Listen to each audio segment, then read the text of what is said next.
ว่าพ่อขี้เกียจทำงานชาวบ้านรังเกียจเดียฉันต่างประจานคุณพ่อสิ้นดีสงสารคุณแม่ลำบากแท้หาเงินมาให้ได้มาเท่าใดพ่อใช้จนหมดไม่มีขัดสนจนยากลำบากคนแค้นเต็มทีอนาคตของลูกริบหรี่ความหวังที่มีมืดมน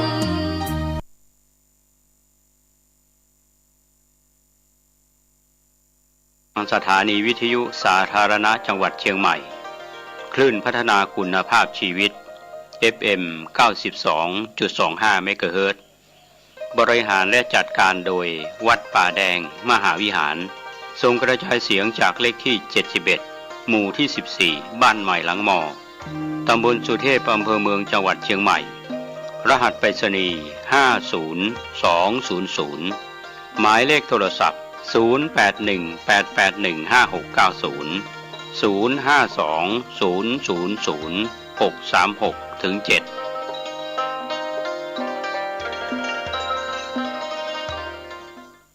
สวัสดีครับท่านผู้ฟังที่เคารพข่าวชาวบ้านผมกาเศรษฐ์เพชรสำริดบรรณาธิการข่าวก้าวหน้านิวกับการทำหน้าที่สื่อสารมวลชนของพี่น้องสื่อมวลชนทุกแขนงสาขาจากส่วนกลางและก็ส่วนภูมิภาคข่าวภายในประเทศข่าวจากต่างประเทศที่รายงานข่าวประจำวันท่านที่อ่านหนังสือพิมพ์ออนไลน์คลิกเข้าไปที่www.gawnawnew.com นะครับก็จะได้อ่านข่าวที่นำมาทิ้งไว้ของพี่น้องสื่อมวลชนทุกแขนงสาขาจากส่วนกลางแล้วก็ส่วนภูมิภาคนะครับก็ถือว่าข่าวสารนั้นเป็นเหตุการณ์ที่เกิดขึ้นประจำวันก็เป็นเหตุการณ์ที่เกิดขึ้นไม่นานนะครับจากเมื่อวานนี้มาถึงวันนี้ครับก็เป็นเรื่องราวที่เหตุการณ์ต่างๆเกิดขึ้นใกล้ตัวข่าวภายในประเทศหรือข่าวจากต่างประเทศก็ตามธรรมะก่อนข่าววันนี้ก็เป็นส่วนหนึ่งการแปรเปลี่ยนของดินฟ้าอากาศย่อมเปลี่ยนแปลงให้เราเห็นนับภาษาอะไรที่การเปลี่ยนแปลงทางด้านจิตใจของผู้คนชายหญิงจะเป็นคนไทยหรือชาวต่างชาติก็ตามเดี๋ยวรักเดี๋ยวชังเดี๋ยวเกลียดเดี๋ยวโกรธเดี๋ยวหลงเดี๋ยวพูดดีเดี๋ยวพูดร้ายเดี๋ยวอิจฉาริษยาสารพัดปัญหาในชีวิตของความเป็นมนุษย์แม้แต่สัตว์เดรัจฉานก็ยังมีอารมณ์หงุดหงิดพอใจไม่พอใจโกรธเกลียดเหมือนกันกับคนเรานี่นะครับก็ทุกๆชีวิตเราจะต้องให้อภัยในสิ่งต่างๆที่เราได้รับรู้รับทราบกันในชีวิตของเรานั้นไม่มีอะไรที่เที่ยงแท้แน่นอนเปลี่ยนแปลงอยู่เสมอเรียกว่าความเปลี่ยนแปลงนั้นเป็นธรรมชาติที่สอนพวกเราแม้แต่ดินฟ้าอากาศนี่ก็เหมือนกันน้ำป่าไหลหลากดินโคลนถล่มพายุยิ่งพายุในต่างประเทศที่รุนแรงพัดพาบ้านเรือนเสียหายที่รุนแรงนะครับจะเป็นสึนามิหรือพายุไต้ฝุ่นอะไรต่างๆก็ตามอากาศวันนี้เปลี่ยนแปลงไปตามฤดูกาลแต่เราก็อยู่ร่วมกับสภาวะธรรมชาติของอากาศได้ไม่มีปัญหาธรรมชาติเขาเปลี่ยนแปลงให้เราดูเรารู้เราเห็นและสัมผัสเดี๋ยวหนาวเดี๋ยวร้อนเดี๋ยวเย็นเดี๋ยวฝนตกเดี๋ยวแดดออกอะไรอย่างนี้เป็นต้นเป็นเรื่องราวที่เราจะต้องเข้าใจธรรมะเหล่านี้เป็นเครื่องสอนพวกเราเรื่องอากาศเย็นร้อนหนาวฝนตกแดดออกก็เป็นธรรมชาติของดินฟ้าอากาศในแต่ละประเทศในแต่ละซีกโลกอาจจะแตกต่างกันไปข่าวแรกวันนี้ก็เป็นเรื่องของสภาพอากาศที่กรมอุตุนิยมวิทยารายงานสภาพอากาศประจำวันการติดตามการพยากรณ์อากาศนั้นก็เป็นไปตามฤดูกาลวันนี้เดลินิวออนไลน์รายงานข่าวจากกรมอุตุนิยมวิทยาเตรียมรับมือทั่วไทยฝนตกหนักมาก27จังหวัดกรุงเทพมหานครฟ้าคะนอง60%กรมอุตุนิยมวิทยา เผยข้อมูลมรสุมตะวันตกเฉียงใต้พัดปกคลุมทะเลอันดามันประเทศไทยและอ่าวไทยลักษณะเช่นนี้ทำให้ประเทศไทยมีฝนลดลงแต่ยังคงมีฝนตกหนักบางแห่งในภาคตะวันออกเฉียงเหนือภาคตะวันออกภาคใต้ตอนล่างขณะที่กรุงเทพมหานครและปริมณฑลมีฝนฟ้าคะนอง60%ของพื้นที่กรมอุตุนิยมวิทยาพยากรณ์อากาศ19สิงหาคมก็ลักษณะอากาศทั่วไปของดินฟ้าอากาศพยากรณ์มรสุมตะวันตกเฉียงใต้พัดปกคลุมทะเลอันดามันประเทศไทยและอ่าวไทยในขณะที่หย่อมความกดอากาศต่ำปกคลุมบริเวณทะเลจีนใต้ตอนบนลักษณะเช่นนี้ทำให้ประเทศไทยมีฝนลดลงแต่ยังคงมีฝนตกหนักบางแห่งในภาคตะวันออกเฉียงเหนือภาคตะวันออกและภาคใต้ตอนล่างขอให้ประชาชนในบริเวณดังกล่าวระวังอันตรายจากตกหนักแล้วก็ฝนที่ตกสะสมไว้ด้วยครับก็เป็นส่วนที่พยากรณ์อากาศของกรมอุตุนิยมวิทยาครับก็ในระหว่างวันที่20 ถึง 22 สิงหาคมร่องมรสุมพาดผ่านภาคเหนือและภาคตะวันออกเฉียงเหนือขณะที่หย่อมความกดอากาศต่ำบริเวณทะเลจีนใต้ตอนบนจะเคลื่อนเข้าสู่แนวร่องมรสุม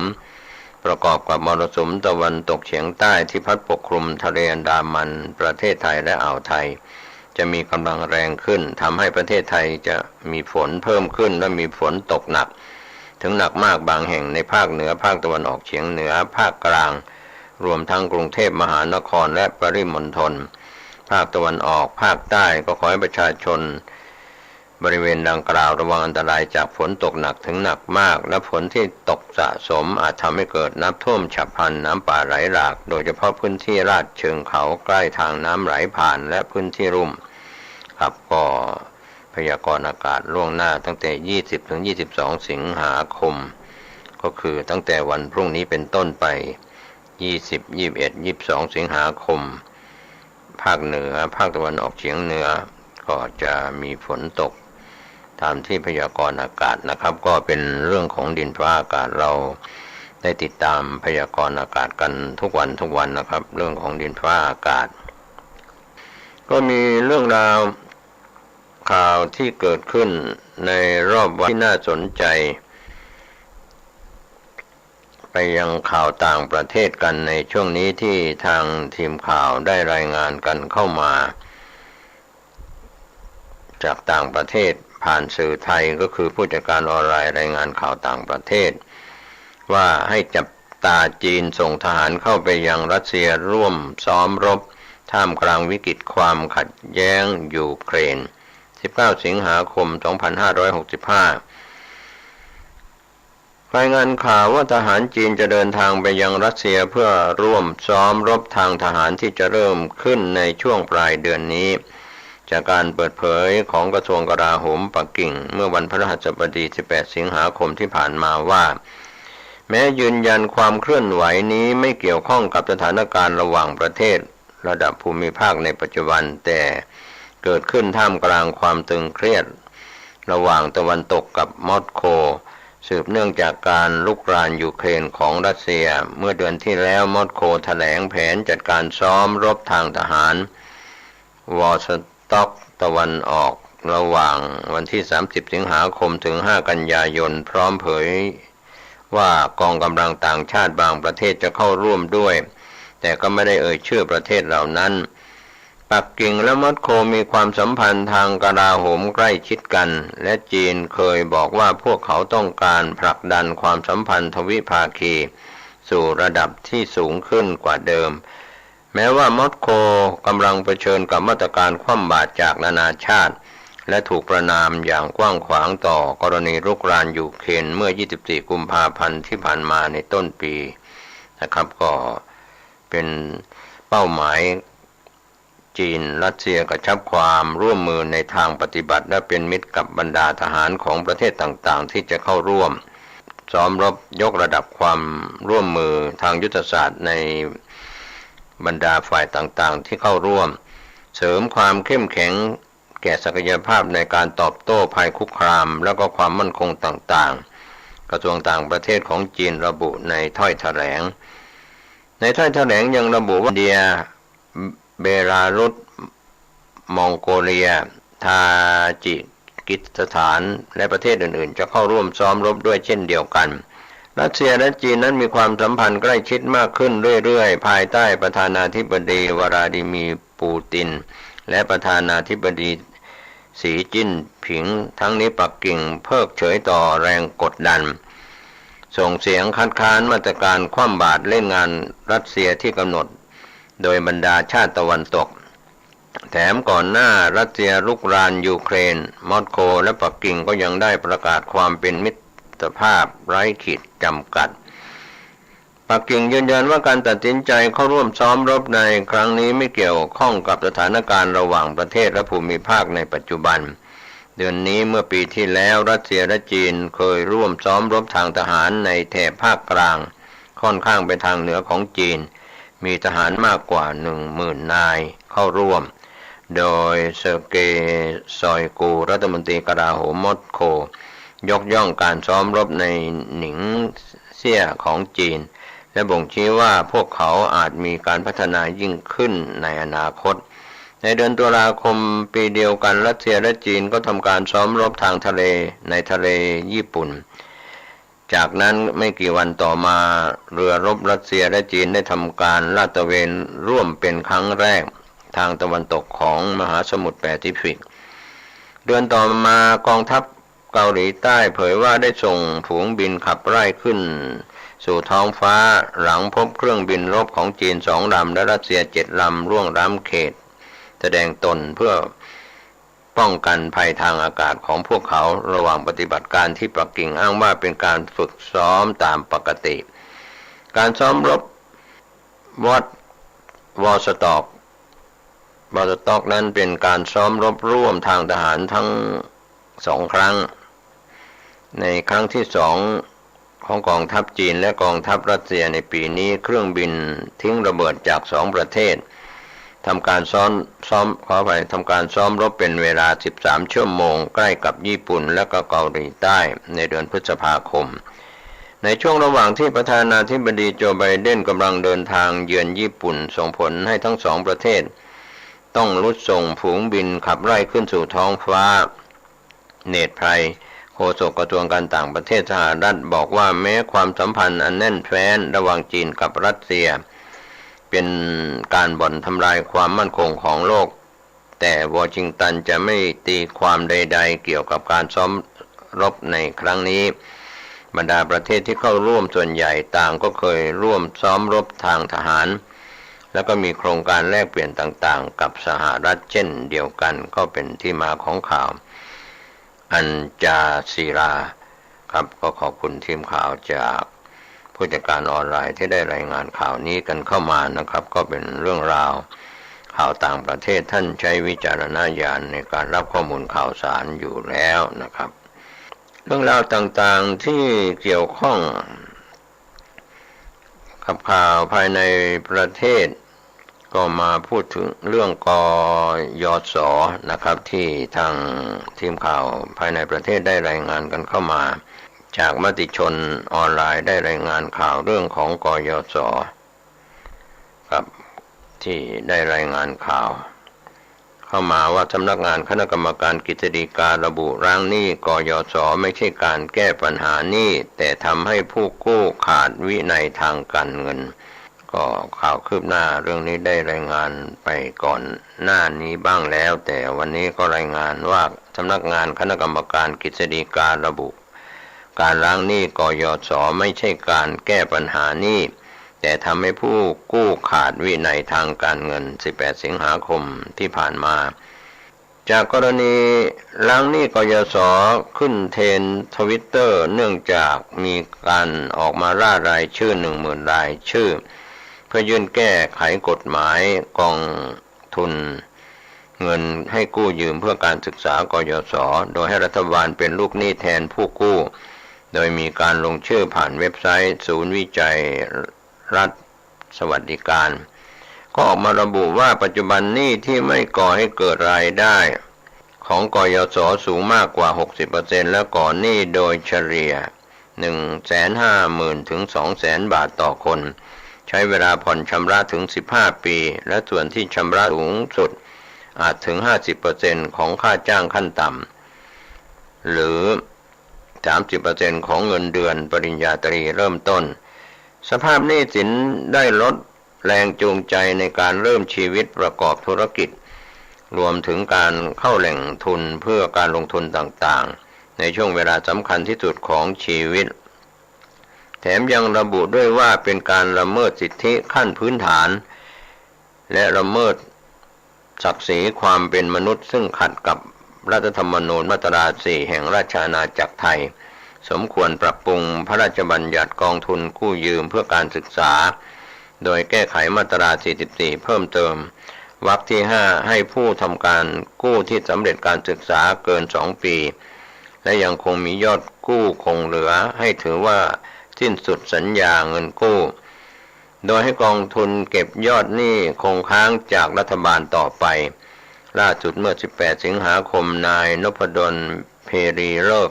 โฆษกสำนักงานคณะกรรมการกฤษฎีกาได้ออกมาชี้แจงในเรื่องดังกล่าวโดยระบุว่าตามที่มีข่าวการร่ารายชื่อให้ยกหนี้กองทุนเงินให้กู้ยืมเพื่อการศึกษากยศนั้นสำนักงานขอเรียนว่าการยกหนี้กยศไม่ใช่การแก้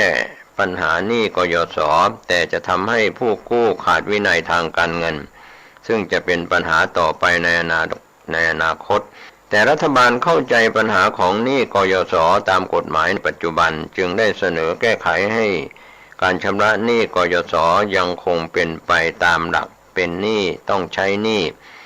แต่ผ่อนปรนการชำระหนี้กยศให้สอดคล้องกับรายได้และความสามารถในการชำระหนี้ของผู้กู้ขณะ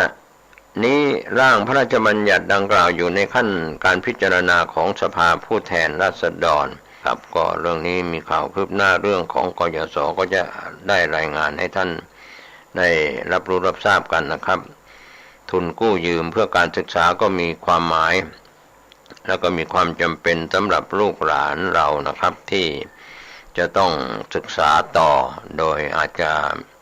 มีทุนไม่เพียงพอจากสถาบันครอบครัวก็กู้ยืมเงินเพื่อการศึกษาเรียกว่ากยศก็ไปทางข่าวคืบหน้าที่ทางทีมข่าวได้รายงานกันเข้ามาที่เราได้ติดตามเรื่องของครูบาบุญชุ่มอาพาธและก็ไปเยียวยารักษาแนวหน้าออนไลน์ได้รายงานข่าวคืบหน้าว่าเพจดังเปิดคลิปวินาทีครูบาบุญชุ่มหายจากอาพาธออกจากโรงพยาบาลในกรุงเทพแล้ว 18 สิงหาคมที่ผ่านมา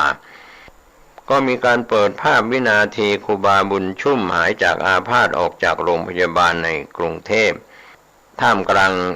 ญาติโยมรอรับส่งกราบสาธุกันแน่นในโรงพยาบาล 18 สิงหาคม 2565 ที่ผ่านมาเพจรักเชียงตุงได้เผยแพร่ภาพนิ่งและคลิปครูบาบุญชุ่มญาณสังวโรพระเกจิอันเป็นที่เคารพสักการะของชาวไทยชาวเมียนมาลาวจีนเดินทางออกจากโรงพยาบาลกรุงเทพแล้วหลังจากอาพาธและเข้ารับการรักษาที่โรงพยาบาลตั้งแต่ต้นเดือนสิงหาคมที่ผ่านมาท่ามกลางเจ้าหน้าที่ตำรวจคอยดูแลและมีคณะสงฆ์รวมถึงญาติโยมจำนวนมากไปรอส่งครูบาบุญชุ่มออกจากโรงพยาบาลขณะที่ครูบาบุญชุ่มที่สวมจีวรและชุดตามแบบภิกษุอรัญญวาสีและถือพัดรวมทั้งกาน้ำทักทายกับญาติโยมที่รอรับส่งด้วยท่าทางที่สดใสครับก็เป็นเรื่องราวที่ครูบาหายอาพาธเดินทางกลับแล้วก็ในส่วนที่ในหลวงทรงรับครูบาบุญชุ่มไว้เป็นภิกษุอาพาธในพระบรมราชานุเคราะห์ก็เป็นข่าวตั้งแต่วันที่ 12 สิงหาคมที่ผ่านมาก็เป็นข่าวคืบหน้าที่ครูบาบุญชุ่มได้ออกจากโรงพยาบาลหายจากอาพาธแล้วนะครับก็ในส่วนที่สบายอกสบายใจของผู้มีความเคารพนับถือไม่ว่าจะเป็นฝ่าย ลูกศิษย์ลูกหาฝ่ายพระสงฆ์องค์เจ้าคณะสัทธาสาธุชนที่ทั้งประเทศไทยเชียงตุงเมียนมาลาวจีนที่มีความเคารพในตัวครูบานะครับก็ท่านเดินทางกลับแล้วก็เป็นเรื่องราวที่เราได้รับรู้รับทราบกันเรื่องราวข่าวอื่นๆในช่วงนี้ก็ไปทางข่าวการเมืองจากส่วนกลางเรื่องราวที่น่าสนใจในวันนี้ที่ทางแนวหน้าออนไลน์ได้รายงานว่าชวนประธานสภาให้เช็คชื่อฝ่ายค้านก่อนส่งตีความวาระนายก8 ปีพลังประชารัฐมั่นใจบิ๊กตู่ไม่พ้นตำแหน่ง19 สิงหาคม 2565ครับข่าวคืบหน้าเรื่องนี้ทางพลังประชารัฐมั่นใจบิ๊กตู่ไม่พ้นตำแหน่งสุดท้ายจบที่ศาลรัฐธรรมนูญตัดสินเพื่อไทยจี้เร่งวินิจฉัยหวั่นสังคมขัดแย้งธนกรอำลาบิ๊กตู่ไปทำหน้าที่สสประยุทธ์เซ็นตั้งอนุชานักโฆษกรัฐบาลอนุทินหวังเลือกตั้งกวาด100 ที่นั่งที่ปรึกษาประธานสภาชวนเผยสภากำลังตรวจสอบรายชื่อสสฝ่ายค้านก่อนส่งศาลรัฐธรรมนูญตีความปมวาระนายก8 ปีผู้ตรวจการแผ่นดินแจงตีตกคำร้องบิ๊กตู่ปมนายก8 ปีชี้ไม่อยู่ในอำนาจพิจารณา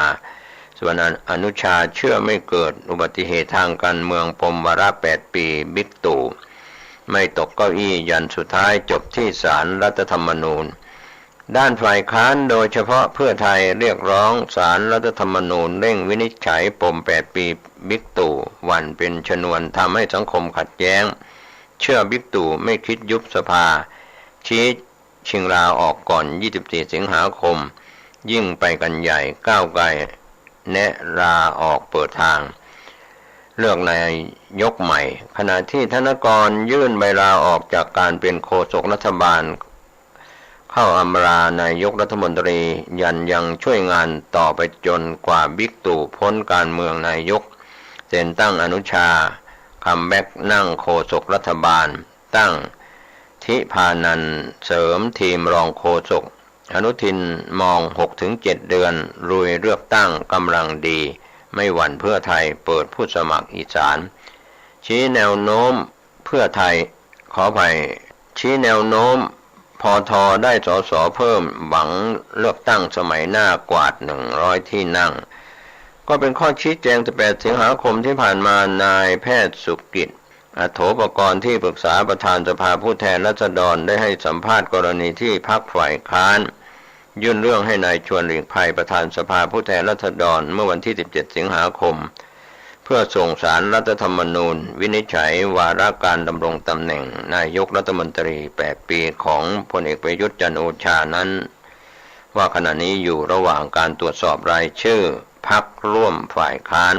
ลงชื่อกันมาว่าถูกต้องหรือไม่โดยจะดำเนินการให้เร็วที่สุดหากเสร็จเรียบร้อยและส่งไปยังศาลรัฐธรรมนูญเมื่อใดจะแจ้งให้ทราบอีกครั้งผู้ตรวจตีตกคำร้องวาระ8 ปีบิ๊กตู่ขณะที่มีรายงานข่าวว่าการประชุมผู้ตรวจการแผ่นดินช่วงค่ำวันที่17 สิงหาคมในที่ประชุมมีมติให้ยุติเรื่องกรณีนายศรีสุวรรณจันยาเลขาธิการสมาคมองค์การพิทักษ์รัฐธรรมนูญไทยขอให้พิจารณาและมีความเห็นส่งให้ศาลรัฐธรรมนูญวินิจฉัยปัญหาวาระการดำรงตำแหน่ง8 ปีของพลเอกประยุทธ์จันทร์โอชานายกรัฐมนตรี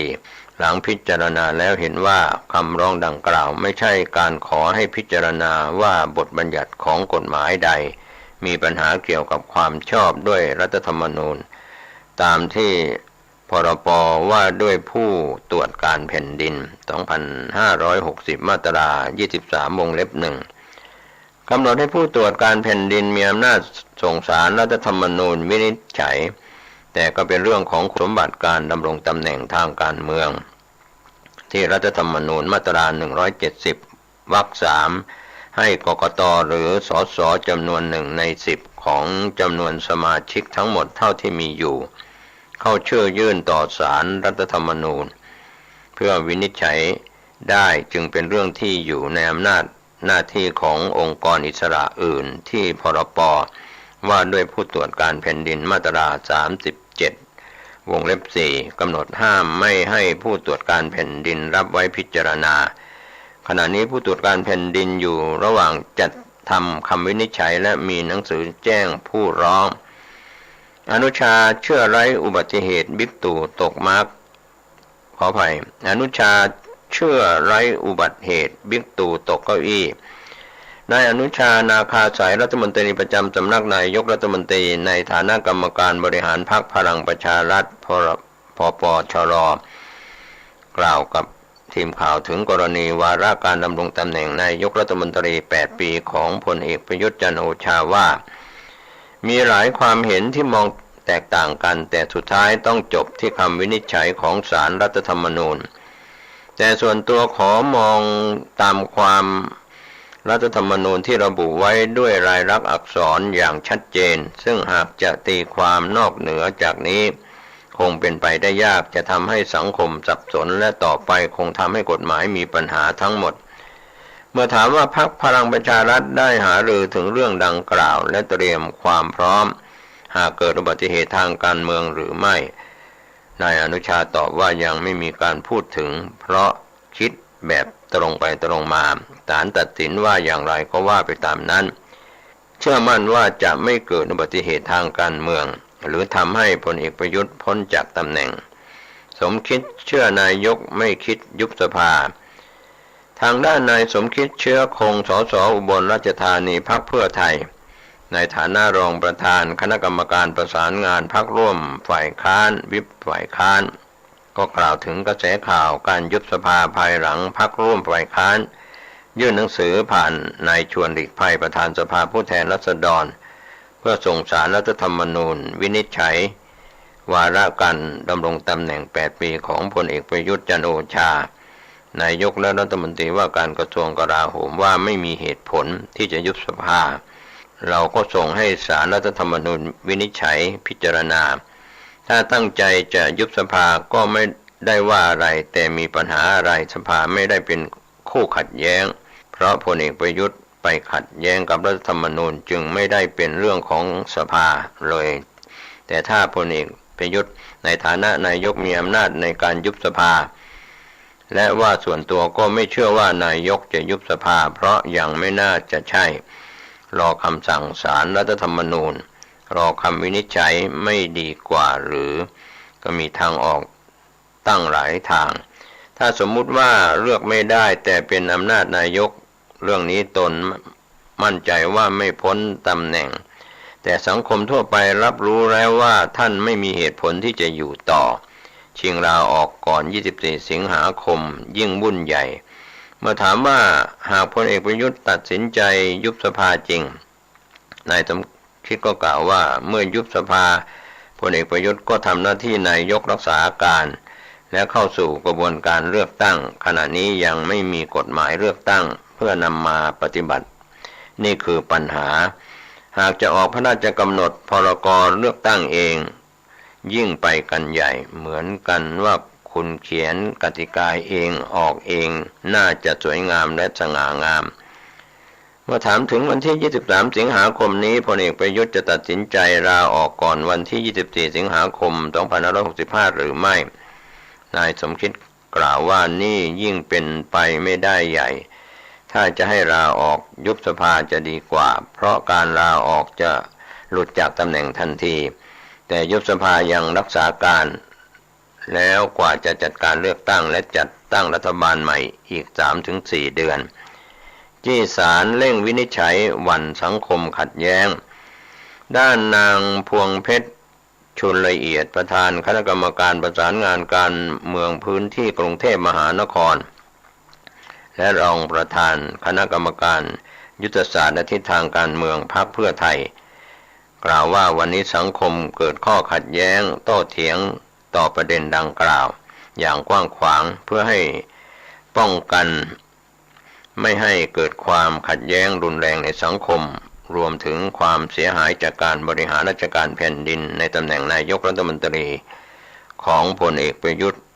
ดิฉันขอวอนให้ศาลรัฐธรรมนูญมีคำวินิจฉัยในประเด็นนี้โดยเร็วก่อนวันที่ 24 สิงหาคมถือว่าเป็นวันสุดท้ายในการดำรงตำแหน่งของพลเอกประยุทธ์เพราะวันนี้ภาคส่วนต่างๆในสังคมรอคำวินิจฉัยของศาลรัฐธรรมนูญอยู่แนะลาออกเปิดทางเลือกนายกใหม่ขณะที่นายณัฐวุฒิบัวประทุมสสบัญชีรายชื่อรองหัวหน้าพรรคก้าวไกลกล่าวถึงกระแสข่าวยุบสภาภายหลังพรรคฝ่ายค้านยื่นศาลรัฐธรรมนูญวินิจฉัยวาระการดำรงตำแหน่ง8 ปีของพลเอกประยุทธ์ว่าเวลาเราพูดถึงในทางการเมืองก็เป็นไปได้ทุกทางขึ้นกับการตัดสินใจของนายกแต่สิ่งที่นายกจะตอบคำถามไม่ได้เลยก็คือในเรื่องการยุบสภาคือความขัดแย้งของฝ่ายบริหารและฝ่ายนิติบัญญัติซึ่งไม่ได้มีความขัดแย้งที่จะนำไปสู่การยุบสภาแต่อย่างใดแต่การยุบสภาก็ดีในแง่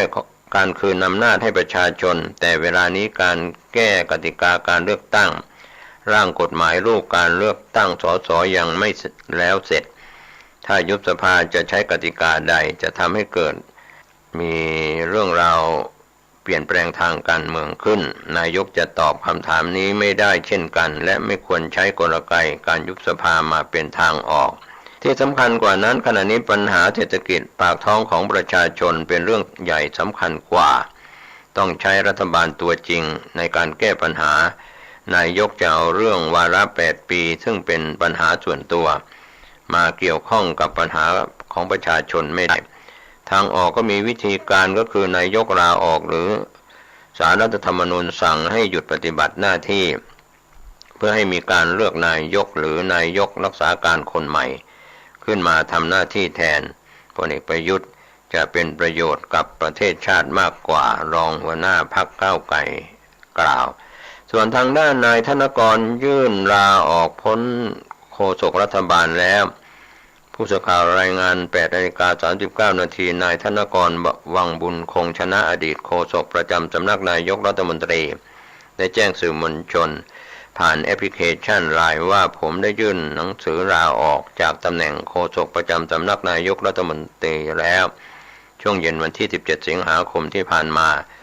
ถือเป็นการยุติบทบาทโฆษกประจำสำนักนายกอย่างเป็นทางการขอขอบคุณสื่อมวลชนทุกท่านจากใจจริงที่ให้การสนับสนุนการทำงานในฐานะโฆษกประจำสำนักนายกรัฐมนตรี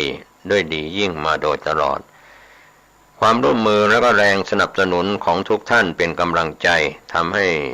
ผมสามารถขับเคลื่อนงานประชาสัมพันธ์ผลงานภารกิจของท่านนายกรัฐมนตรีตลอดระยะเวลา1 ปีที่ผ่านมาประสบความสำเร็จได้อย่างราบรื่นแม้จะต้องเปลี่ยนบทบาทในการทำงานเพื่อรับใช้ประชาชนแต่ก็ยังยินดีและพร้อมประสานกับสื่อมวลชนเพื่อประโยชน์ในการบริหารราชการแผ่นดินของท่านนายกรัฐมนตรีและรัฐบาลเช่นเดิมธนกรอำราบิ๊กตู่กอดให้พรผู้สื่อข่าวรายงานว่าช่วงเช้าที่ทำเนียบรัฐบาลนายธนกรวังบุญคงชนะอดีตโฆษกประจำสำนักนายกรัฐมนตรีได้เข้ากับกราบลาพลเอกประยุทธ์จันทร์โอชานายกรัฐมนตรีและรัฐมนตรีว่าการกระทรวงกลาโหมอย่างเป็นทางการก่อนไปที่จะไปปฏิบัติหน้าที่สสบัญชีรายชื่อพรรคพลังประชารัฐหลังยื่นหนังสือลาออกจากตำแหน่งโดยนายกได้กอดอวยพรพร้อมตบบ่าให้กำลังใจต่อมานายธนกรได้เข้ามาอำลาสื่อมวลชนประจำทำเนียบรัฐบาลที่รังนกกระจอกทั้ง3 รังธนกรกล่าวว่าตนได้มาอำลานายกรัฐมนตรีซึ่งนายกได้กอดพร้อมให้พรยิ่งทำให้ตนใจหายเพราะในเวลาเกือบ1 ปีที่ปฏิบัติหน้าที่โฆษกตนได้ทำงานใกล้ชิดนายกทุกวันแม้แต่วันเสาร์วันอาทิตย์ก็ยังทำงานกันผ่านไลน์ทั้งวันช่วยงานนายกจนพ้นการเมืองท่านนายกเป็นผู้ใหญ่ที่มีเมตตาอย่างมากและมีเสน่ห์ในตัวท่านเองใครได้ทำงานใกล้ชิดท่านก็ต้องรักท่านทุกคนแม้ผมไม่ได้เป็นโฆษกแล้วแต่ก็จะทำหน้าที่ช่วยนายกต่อไป ในฐานะที่เป็นสสจนกว่านายกจะออกจากการเมืองและในอนาคตผมก็บอกนายกว่าผมจะไม่ลืมท่านและจะไปเยี่ยมท่านเมื่อท่านออกจากการเมืองไปแล้วในอนาคตนายธนกรกล่าวเล็งมารับนายกทุกวันคณะรัฐมนตรีนายธนกรยังเผยแม้ว่าจะต้องไปทำหน้าที่สสแล้วก็พยายามมาทำเนียบบ้างเพราะนายกรัฐมนตรีได้บอกว่าให้ตนมาทำเนียบได้ตลอดเวลาซึ่งอาจจะมารับนายกในวันประชุมคณะรัฐมนตรีบ้างการลงพื้นที่ของนายกรัฐมนตรีก็จะพยายามเดินทางไปด้วยทุกที่เพื่อคอยประสานกับสสในพื้นที่ทั้งนี้นายกรัฐมนตรีได้ฝากสื่อสารกับสสพลังประชารัฐเรื่องงานของรัฐบาลการชี้แจงและทำความเข้าใจให้กับประชาชนในพื้นที่ทั้งนี้ยอมรับว่าเป็นห่วงนายกเพราะเป็นช่วงปลายรัฐบาลการเมืองก็ยิ่งเข้มข้นแต่เชื่อว่าทีมโฆษกจะสามารถช่วยทำหน้าที่สร้างความเข้าใจได้แลมโบยินดีธนกรได้เป็นสสนายเสกสกลอัฏฐาวงศ์อดีตผู้ช่วยรัฐมนตรีประจำสำนักนายกรัฐมนตรีกล่าวแสดงความยินดีกับนายธนกรวังบุญคงชนะที่จะได้เป็นสสบัญชีรายชื่อพรรคพลังประชารัฐซึ่งจะได้เป็นสสตามที่นายธนกรได้มีความตั้งใจเอาไว้ก็อยากให้ทำหน้าที่เป็นผู้แทนประชาชนช่วยเหลือในเวลาที่กำลังเดือดร้อนอยู่ในขณะนี้ที่ผ่านมาขอชื่นชมในการทำหน้าที่โฆษกรัฐบาลที่ผ่านมาบิ๊กป้อมไม่ส่งคนพลังประชารัฐนั่งแทนรายงานข่าวจากทำเนียบรัฐบาลแจ้งว่าขณะนี้ยังไม่มีความชัดเจนเรื่องแต่งตั้งโฆษกประจำสำนักนายกรัฐมนตรีแทนนายธนกรมีรายงานข่าวแจ้งว่าในส่วนของพรรคพลังประชารัฐว่าพลเอกประวิตรวงษ์สุวรรณรองนายกรัฐมนตรีในฐานะหัวหน้าพรรคพลังประชารัฐได้มีการพูดคุยกับพลเอกประยุทธ์แล้วโดยให้อำนาจนายกรัฐมนตรีในการคัดเลือกบุคคลเข้ามาทำหน้าที่ในช่วงเวลาของรัฐบาลที่เหลืออยู่เนื่องจากเหตุการณ์สำคัญในการเป็นเจ้าภาพการประชุมเอเปกช่วงเดือนพฤศจิกายนนี้จึงให้สิทธินายกรัฐมนตรีพิจารณาบุคคลที่เหมาะสมเข้ามาทำหน้าที่โดยพรรคพลังประชารัฐจะไม่เสนอบุคคลใดเข้ามาแทน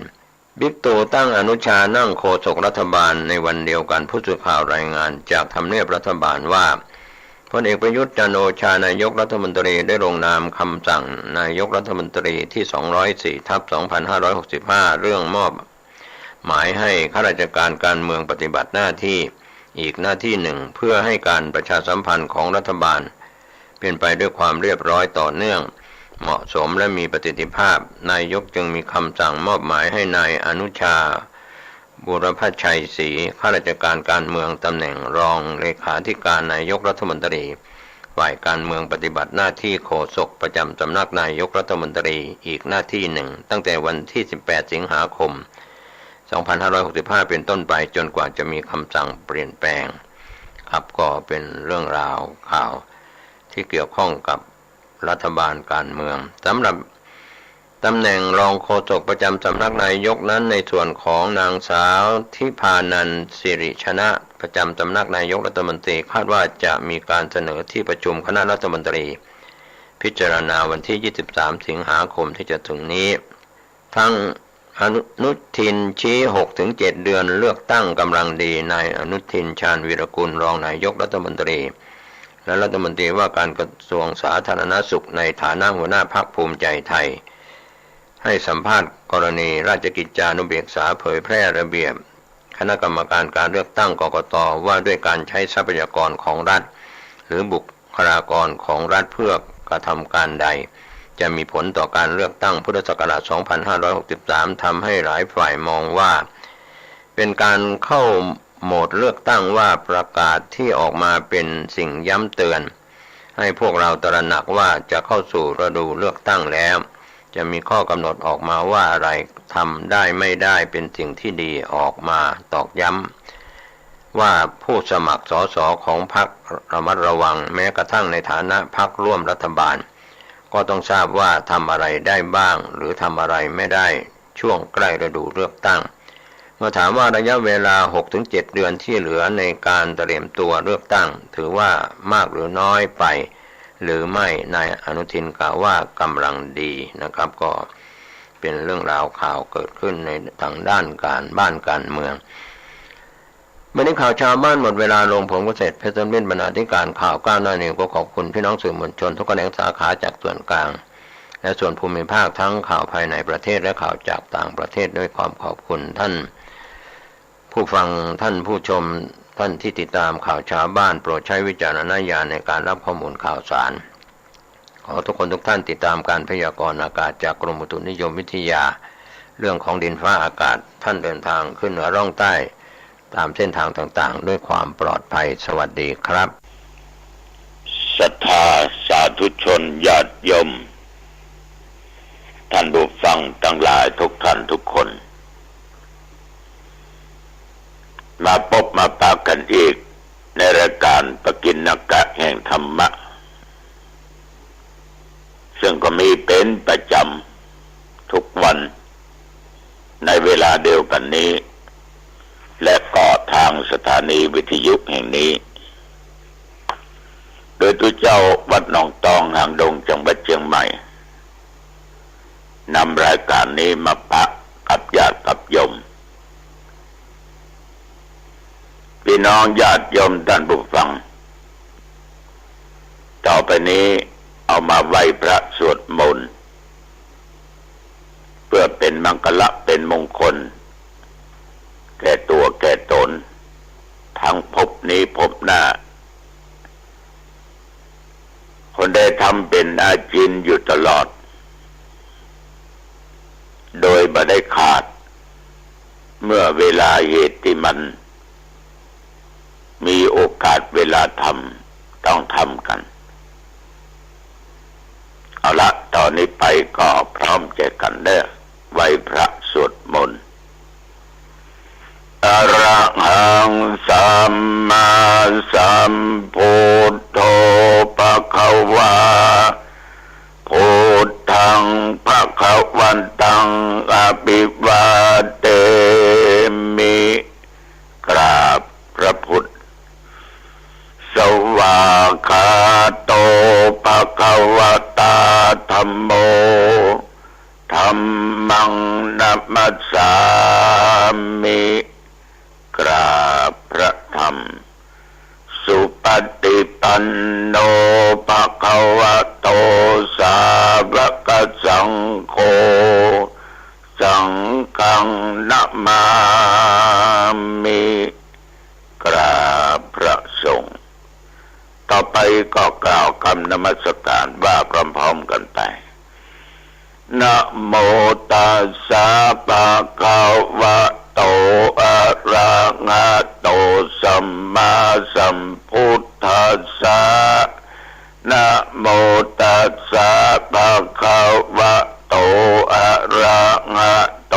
สัมมาสัมพุทธัสสะนะโมตัสสะภะคะวะโตอะระหะโตสัมมาสัมพุทธัสสะพุทธังสารนังคัจฉามิธัมมังสารนังคัจฉามิสังฆังสารนังคัจฉามิตุติยัมปิพุทธังสารนังคัจฉามิตุติยัมปิธัมมังสารนังคัจฉามิตุติยัมปิสังฆังสารนังคัจฉามิตติยัมปิพุทธังสารนังคัจฉามิตติยัมปิธัมมังสารนังคัจฉามิตติยัมปิสังฆังสารนังคัจฉามิน้ำมันหยดทีละหยดละหยดก็ยังสามารถเต็มตุ่มได้ฉันใดศรัทธาบัณฑิตต ทั้งหลายที่มันสั่งสมบุญทีละน้อยละน้อยมันก็จะย่อมเต็มเปี่ยมด้วยบุญได้ฉันนั้นกรมอุตุได้ประกาศบอกไว้ว่าตั้งแต่ตะวันวามาจนถึงปัจจุบันเนี่ยเที่ยวบริเวณวัดหนองตองใกล้เคียงผลปรากฏว่าไม่มีฝนตกแม้แต่หยดเดียวลมก็ไม่แรงนะก็ปกติดีทุกสิ่งทุกอย่างมืดมากำดำระมึนมากำเมฆนะนึกว่าจะแตกลงมาแล้วหรอกบ่แตกสักกำเลยลอยไปทางอื่นเนี่ยลอยไปทางอื่นเนี่ยก็เลยบ่มีฝนตกสักกำแถวบริเวณวัดหนองตองพ่อแม่พี่น้องญาติโยมท่านผู้ฟังทั้งหลายแต่ว่านี่ตุเจ้าอยู่วัดวันคำนะนั่งบันทึกเสียงธรรมะเหี้ยอ่านหนังสือเหี้ยนั่งอูกับญาติกับโยมแต่เวลาบ่าย2 โมงนั้นก็ได้นัดตั้งผอ.โรงเรียนหางดงรัตราชชั้นมัธยมม.ต้นม.ปลายพร้อมกับครูทั้งหลายมามาจากันปรึกษาหารือกันเกี่ยวกับกิจการงานตลอดจนวัฒนธรรมของอำเภอและตำบลพร้อมกับศาลพระเจ้า2 ตนสิ่งที่มานั้นก็คือการจัดมีการอบรมจริยธรรมศีลธรรมของละอ่อนโรงเรียนหางดงรัตราชอุปถัมภ์คือโรงเรียนเนี้ยมีนักเรียนประมาณ1,200 กว่าคนเป็นโรงเรียนระดับกลางบ้านน้อยบ้านใหญ่มองพอดีพอหายพอดีพอหายพองามเนี่ยก็ตกลงกันว่าในวันที่27 ตุลาคมนั้นจะมีการอบรมนักเรียนอยู่2 ชั่วโมงด้วยกัน3 ชั่วโมงถึงเปิดก็จะจัดเป็นฐานไปเกี่ยวกับเรื่องมหาเวสสันดรชาดกก็จะนิมนต์วิทยากรก็คือตุเจ้าในเขตอำเภอหางดงนั่นแหละสัก20 กว่าตน30 ตนเปลี่ยนกันเข้าเปลี่ยนกันออกเอาเรื่องมหาเวสสันดรไปเล่าไปสอนละอ่อนนักเรียนได้รับฟังกันแต่ว่าก่อนที่จะเข้าฐานไปฐานวันนั้นอาตมาภาพก็จะให้คณะครูนักเรียนมารวมกัน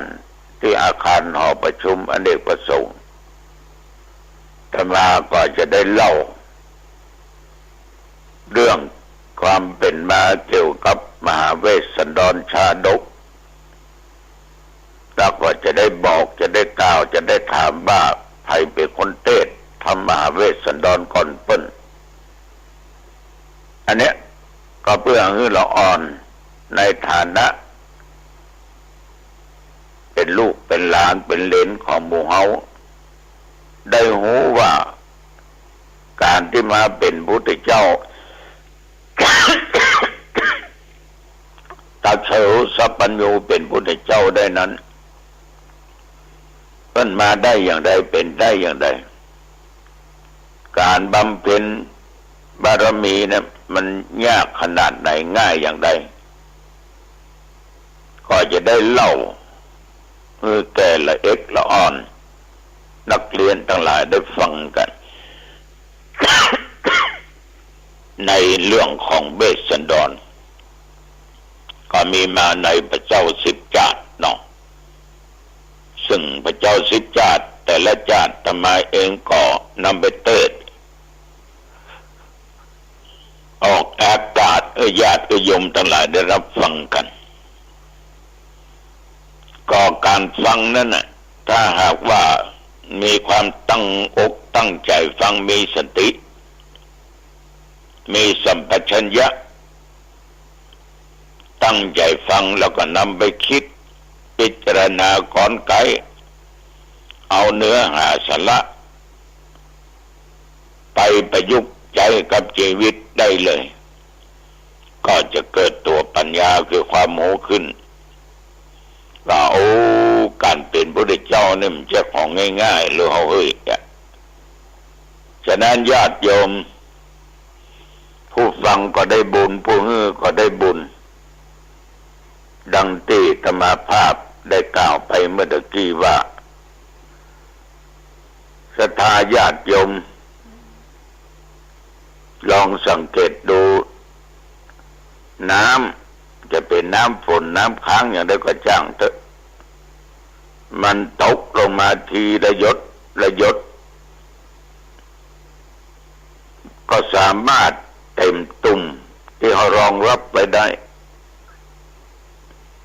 ฉะนั้นศรัทธาผู้มีสติปัญญาเป็นบัณฑิตเป็นปราชญ์ถ้าเขาประมาทวันเวลาประมาทในชีวิตของตัวเองสร้างสมซึ่งบุญกุศลต่างๆกำน้อยนะสร้างไปกำน้อยมันก็จะย่อมเต็มตุ่มเต็มเปี่ยมด้วยบุญกุศลนั้น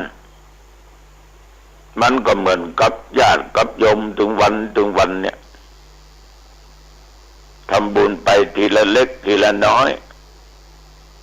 เปาะน้อยก็เป็นนักขึ้นพอออกไม่ออกบางคนรักษาศีลถึงบางเตื้อมได้ไปวัดไปวานอนวัดนอนบาไปปฏิบัติธรรมแต่ก็มีศีลอยู่บ้านก็รักษาศีลบัคาสัตว์บัตัดชีวิตตอนนี้เป็นต้นก็สั่งสมไว้นะก็ได้บุญมันก็นักขึ้นเหมือนกับญาติโยมได้ไปกินไปทานวัดนั้นวัดนี้ไปที่วัดหนองตองก็ดีเนาะอย่าแม่เขาพ่อเขาที่จะมาจดชื่อไว้สมุดหมดไปเป็นเล่ม2 เล่มเลยนะก็ลองเปิดดูบางท่านบางคนก็3 เตื้อ4 เตื้อนะบางท่านก็5 เตื้อละบางท่านก็เตื้อ2 เตื้อหลายครั้งก็สั่งสมไว้โยมก็นึกอยู่ในใจตลอดว่าได้ทำบุญกับวัดนั้นกับวัดนี้ตัวเจ้าตัวนั้นตัวนี้นะเอาก็ภูมิอกภูมิใจดีอกดีใจก็เหมือนถึงวันเนี่ยคณะสงฆ์ก็ดีตัวเจ้าก็ดีก็ไม่ใช่ว่าเป็นเพียงแต่ผู้รับอย่างเดียวต้องเป็นผู้ให้เมื่อเรายิ่งให้เราก็ยิ่งได้ความสุขก็เกิดจากการที่เราได้ให้นั่นนะอย่างอาตมาภาพเขาคณะสงฆ์เขาแปลงบ้านซ่อมบ้านเอาครัว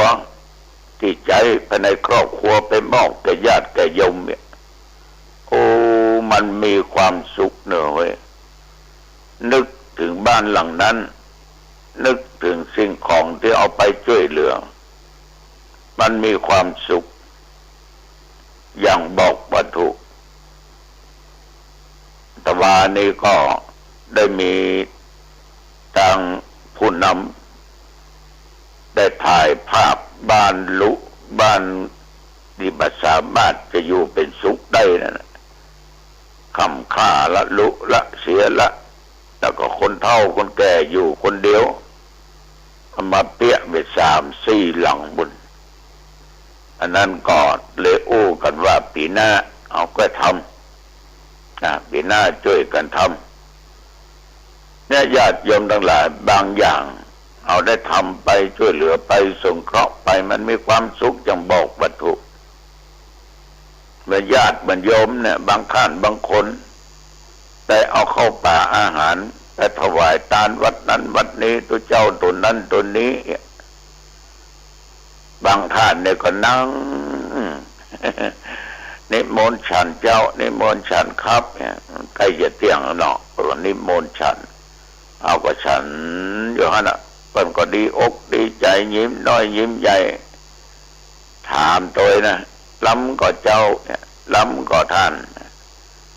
เอาก็ว่าล้ำนะกันเตื้อมันเผ็ดนะหอมมากเผ็ดเอาจะว่าบะล้ำนี่มันก็จะทำให้จิตใจญาติโยมหงุดหงิดแต่เต้าที่ไปทำบุญน่ะล้ำกุหลายอร่อยทุกคนเลยเพราะตัวเจ้าเนี่ยอย่างใดก็ได้ตมาจะนั่งจะนอนจะอยู่จะกินอย่างใดก็สมถะของตมาภาพบ่ได้พิธีพิถันบ่ได้ตกได้แต่งอย่างนั้นแล้วก็ญาติโยมไปหาตมาภาพไปพอห้องนะก็จัดไว้เป็นระเบียบเรียบร้อยแต่มีพิธีพิถันอะไรอย่างใดทั้งสิ้นเอาก็อยู่ไปตามสภาวะในการที่เราเป็นทุเจ้าตาอันนะฉะนั้นญาติโยมการทำบุญเนี่ยทำทีละน้อยละน้อยเหมือนเข้ามันก็หนักขึ้นติ๊กนะหนักขึ้นติ๊กอย่างใดก็ตามก็ออกไม่ออกในหลักในทางพุทธศาสนานั้นนอกจากทำทานรักษาศีลเจริญเมตตาภาวนาแล้วบุญกุศลต่างๆที่เราทำมันจะสำเร็จมันก็อยู่ที่ตัวเราอีกอย่างหนึ่งคือกระทำอะไรอย่างก็ตามญาติโยมถ้าเป็นผู้รักผู้ใหญ่ก็ดีหรืออย่างก็ตามเอาทำด้วยความถ่อมตนเป็นคนบักแข่งกระด้างดื้อด้านด้วยทิฏฐิมานะเอาเคารพยำเก่งต่อผู้อาวุโสอย่างจริงจังจริงใจอันนี้ก็ทำให้ได้บุญได้กุศลง่ายๆเป็นคนนอบน้อมเนาะบักแข็งกระด้างตัวตีนมือบักแข็งกระด้างบักแข็งแต่ไม่ใช่อ่อนมาเลยเปิบปราบนั่นไม่ใช่นะ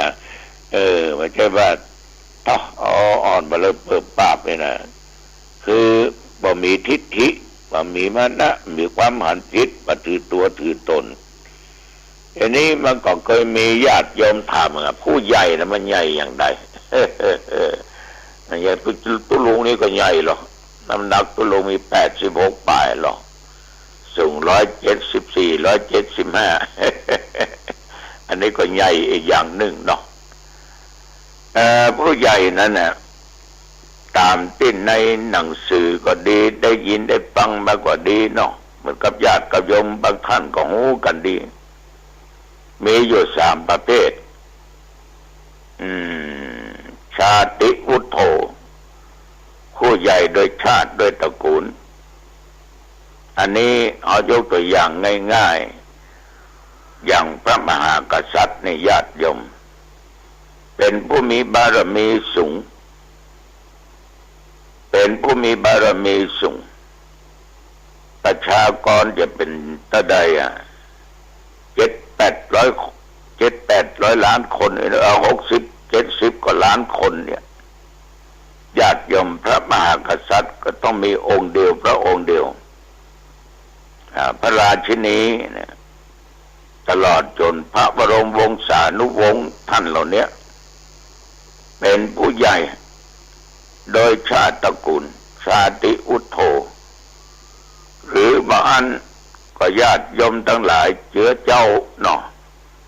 หรือเป็นผู้ใหญ่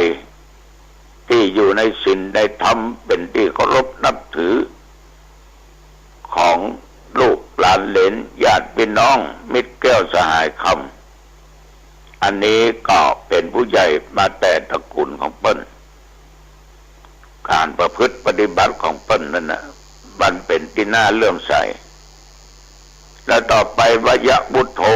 ผู้ใหญ่โดยวัยก็คือมีอายุนักเนี่ยอย่างป้าอุ้ยแม่อุ้ยเนี่ยในบ้านนั้นมีอายุนัก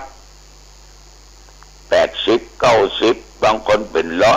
100อาตมาภาพอายุอานามบเดียวนี่เนาะในตำแหน่งเจ้าคณะอำเภอเนี่ยนะในตำแหน่งเจ้าคณะอำเภอเนี่ยอาตมาก็จะเป็นเจ้าคณะอำเภอที่มีอายุพรรษานี่ก็ถ้าจะอยู่ในอันดับ3อันดับ4เนี่ยที่มีอายุแก่กว่าอาตมาภาพในปัจจุบันนี้นะในปัจจุบันเนี่ยก็มีวัดดอยสะเก็ด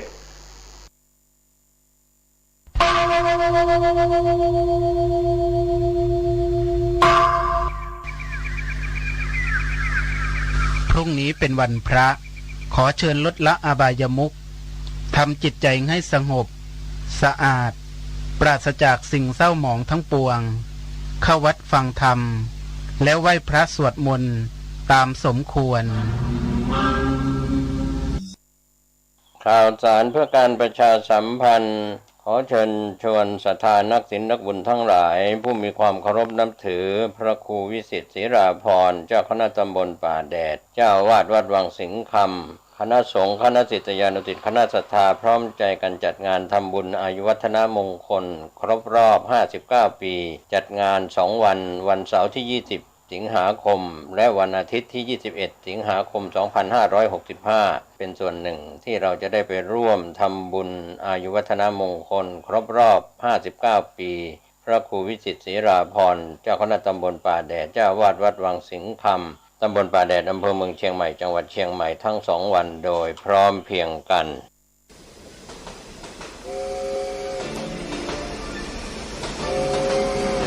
ข่าวสารเพื่อการประชาสัมพันธ์กำหนดการฟังเทศรายการรถด่วนขบวนพิเศษฤดูกาลเข้าพรรษาปี 2565 จัดโดยคณะสงฆ์จังหวัดเชียงใหม่องค์กรเครือข่ายชาวพุทธจังหวัดเชียงใหม่ดำเนินงานโดยกลุ่มหนุ่มสาวจังหวัดเชียงใหม่12 ขบว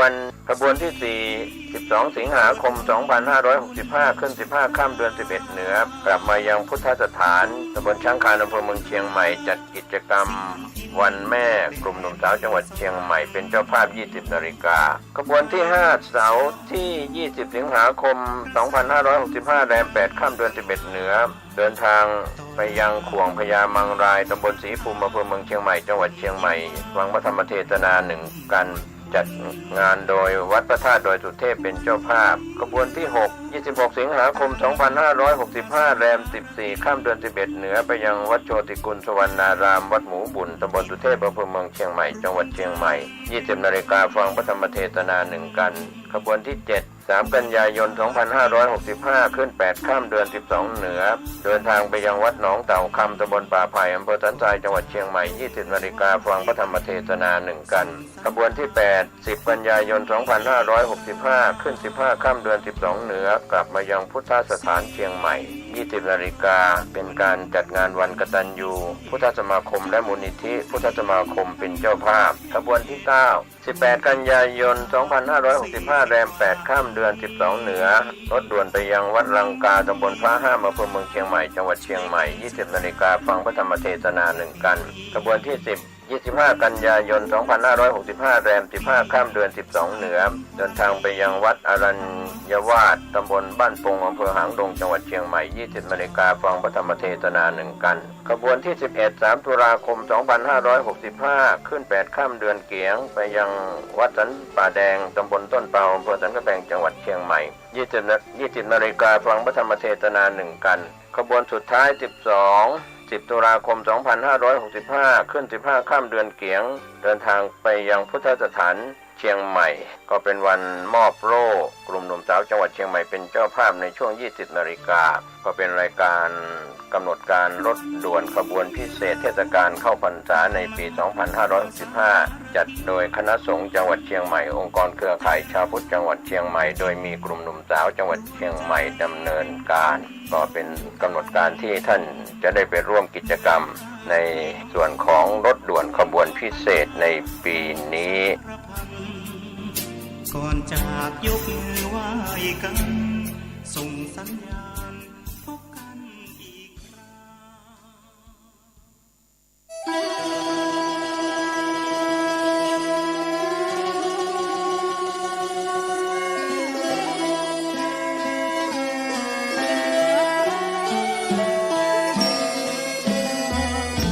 เนื่องในมหามงคลวโรกาสแห่งเทศกาลเข้าพรรษาประจำปีพุทธศักราช 2565 อันเป็นปีมหาปีติยินดียิ่งของมหาชนชาวล้านนาและชาวไทย ผู้มีจิตเลื่อมใสเปี่ยมล้นด้วยพลวะศรัทธาในบวรพระพุทธศาสนาอีกทั้งเป็นปีที่เวียนรอบมาบรรจบครบ 144 ปีชาตกาลแห่งพระครูบาสลีวิจัยพระตนบุญตนยิ่งใหญ่ในเมตตาธรรมวัดพระสิงห์วรมหาวิหารตำบลพระสิงห์อำเภอเมืองจังหวัดเชียงใหม่ขอน้อมเจริญพรสาธุชนนักศีลนักบุญพุทธบริษัททุกท่านร่วมพิธีเจริญพระพุทธมนต์ทำวัดเย็นเจริญเมตตาภาวนาตามแนวสติปัฏฐานสี่สวดพระคาถาปารมี10 ทัศตามฮีทอยแห่งพระครูบาสลีวิจัยและสดับรับฟังพระเทศนาธรรมโวหารจากองค์พระมหาเถระผู้แตกฉานในอรรถธรรมขององค์สมเด็จพระบรมศาสดาสัมมาสัมพุทธเจ้าในทุกๆวันอาทิตย์ตั้งแต่เวลา 17 นาฬิกาหรือ 5 โมงเย็นเป็นต้นไปโดยจะเริ่มงานพิธีมหามงคลนี้ในวันอาทิตย์ที่ 4 กันยายน พุทธศักราช 2565 เป็นวาระการครั้งที่ 1 ไปตราบกระทั่งถึงวันอาทิตย์ที่ 6 พฤศจิกายน พุทธศักราช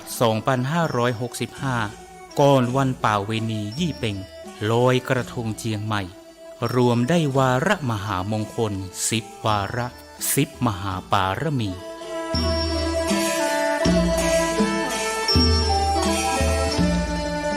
ปวงท่านมหาศรัทธานาบุญผู้มีความสนใจเข้าร่วมพิธีทำวัดเย็น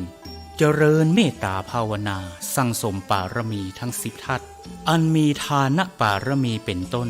และมีอุเบกขาปารมีเป็นที่สุดนั้นขอน้อมเจริญพรร่วมพิธีได้ที่พระวิหารหลวงวัดพระสิงห์วรมหาวิหารตำบลพระสิงห์อำเภอเมืองจังหวัดเชียงใหม่และท่านที่มีจิตเจตจำนงประสงค์ใคร่ร่วมบำเพ็ญมหาทานปารมีถวายกันเทศแด่พระมหาเถระผู้แสดงพระธรรมเทศนาและถวายน้ำปานะแด่พระภิกษุสงฆ์สามเณรนั้นขอน้อม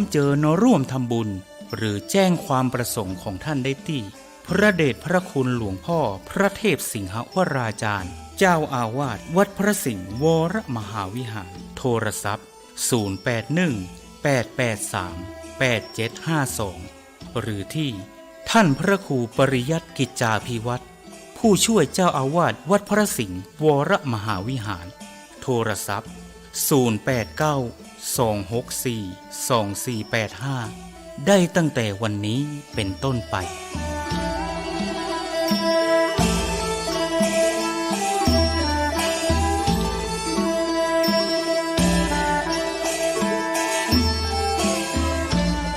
ขอมหาพลานิสงส์อันจะเกิดแต่เนื้อนาบุญอันบริสุทธิ์ของมหาศรัทธาทุกท่านอีกทั้งพระพุทธปารมีแห่งองค์หลวงพ่อพระศรีสันเพชรหรือหลวงพ่อโตที่สถิตสถาพรเป็นองค์พระประธานอยู่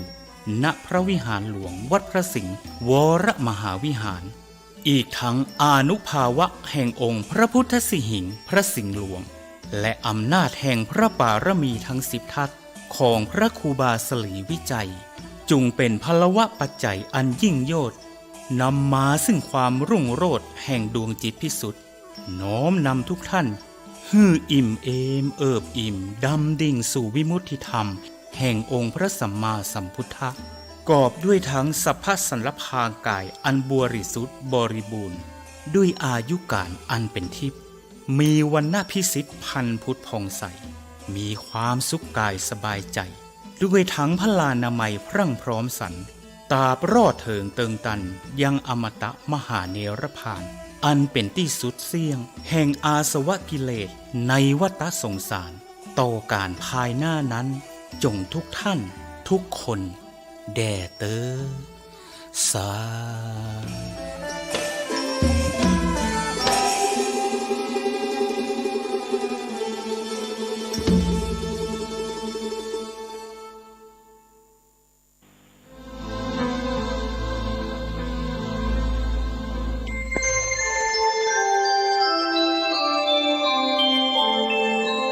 ขณะนี้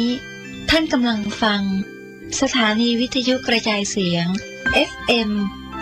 104.5 เมกะเฮิรตซ์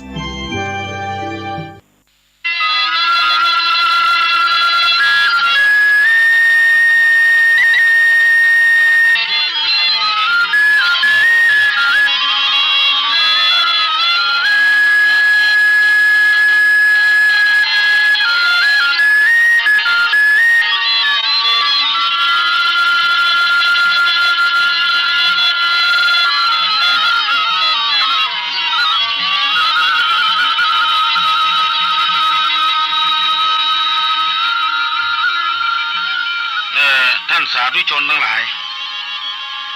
ต่อไปนี้อาตมาจะได้แสดง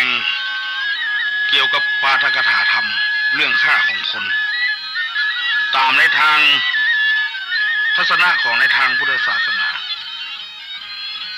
ว่าคนนี้เรามีราคามากซึ่งอาศัยนักปราชญ์ท่านหนึ่งพูดว่ามนุษย์คือทรัพยากรที่มีราคาก็หมายเขาว่าคนเราต้องมีราคากว่าอย่างถึงหมดธรรมะปาฐกถานี้อยากจะให้ท่านทั้งหลายที่มาฟังนี้ได้มีความเข้าใจว่าคนเท่านั้นอย่าไปตีตัวราคาลงต่ำเกินไปจะต้องมีราคาอยู่ตลอดเวลา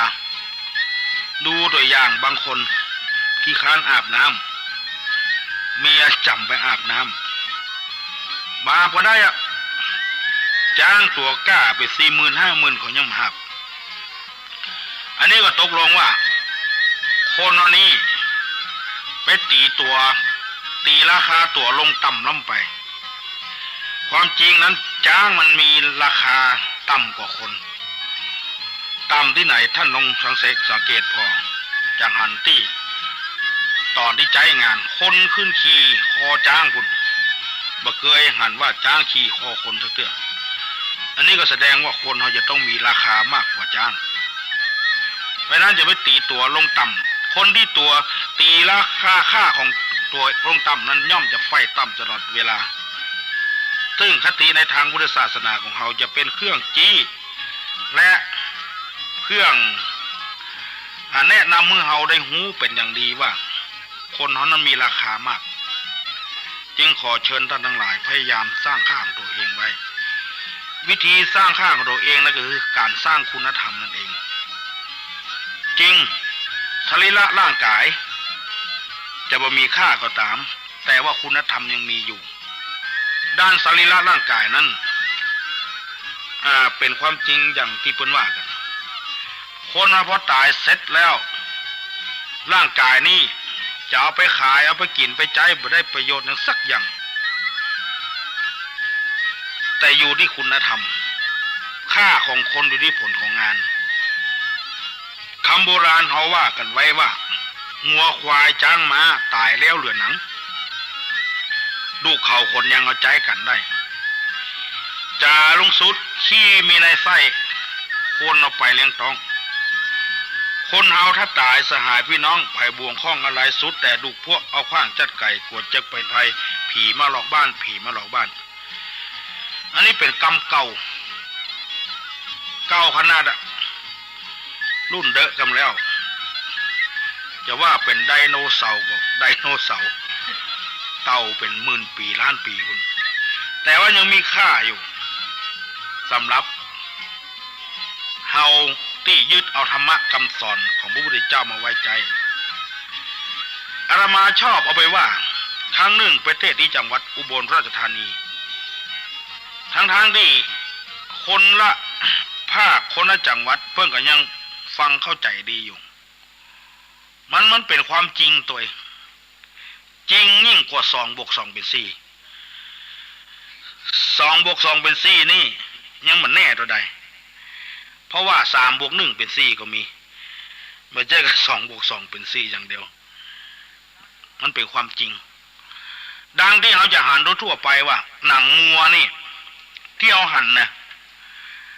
ตามวัดตามวาเนี่ยเอาไปหุ้มกล่องตีแข่งกันเอาหนังงัวหุ้มถ้าเอาหนังอย่างอื่นหุ้มนี่มันบ่ดังบ่เหนียว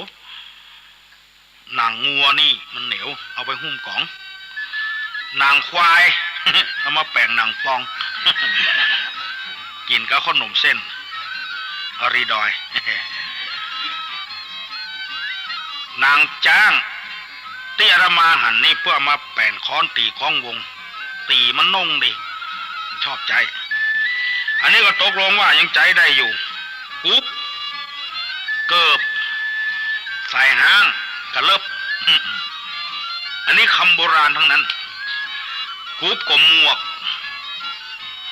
เกิบก็รองเท้าใส่ห้างก็เข็มขัดกระเลิบนี่เป็นกระเป๋า คนก่อนไปห้องกระเลิบ ประเดี๋ยวนี้บางที่ยังมีอยู่ห้องกระเลิบคนเฒ่าคนแก่ที่บ้านนอกไม่อุ้ยมอยชื่อมัน ลูกมันมาสมัครงานเป็นกระเป๋ารถเมล์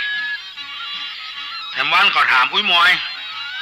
ลูกสาวอุ้ยมอยไปที่ไหนอ่ะฮ่อประเดี๋ยวนี้มันมีการเนี่ยละสู่ประท่ามาเอของมันไปยาการที่ไหนปุ้นมันไปเป็นกระเลิบรถเมล์บน มันมาห้องกระเป๋ามาห้องกระเลิบ กระเลิบรถเมล์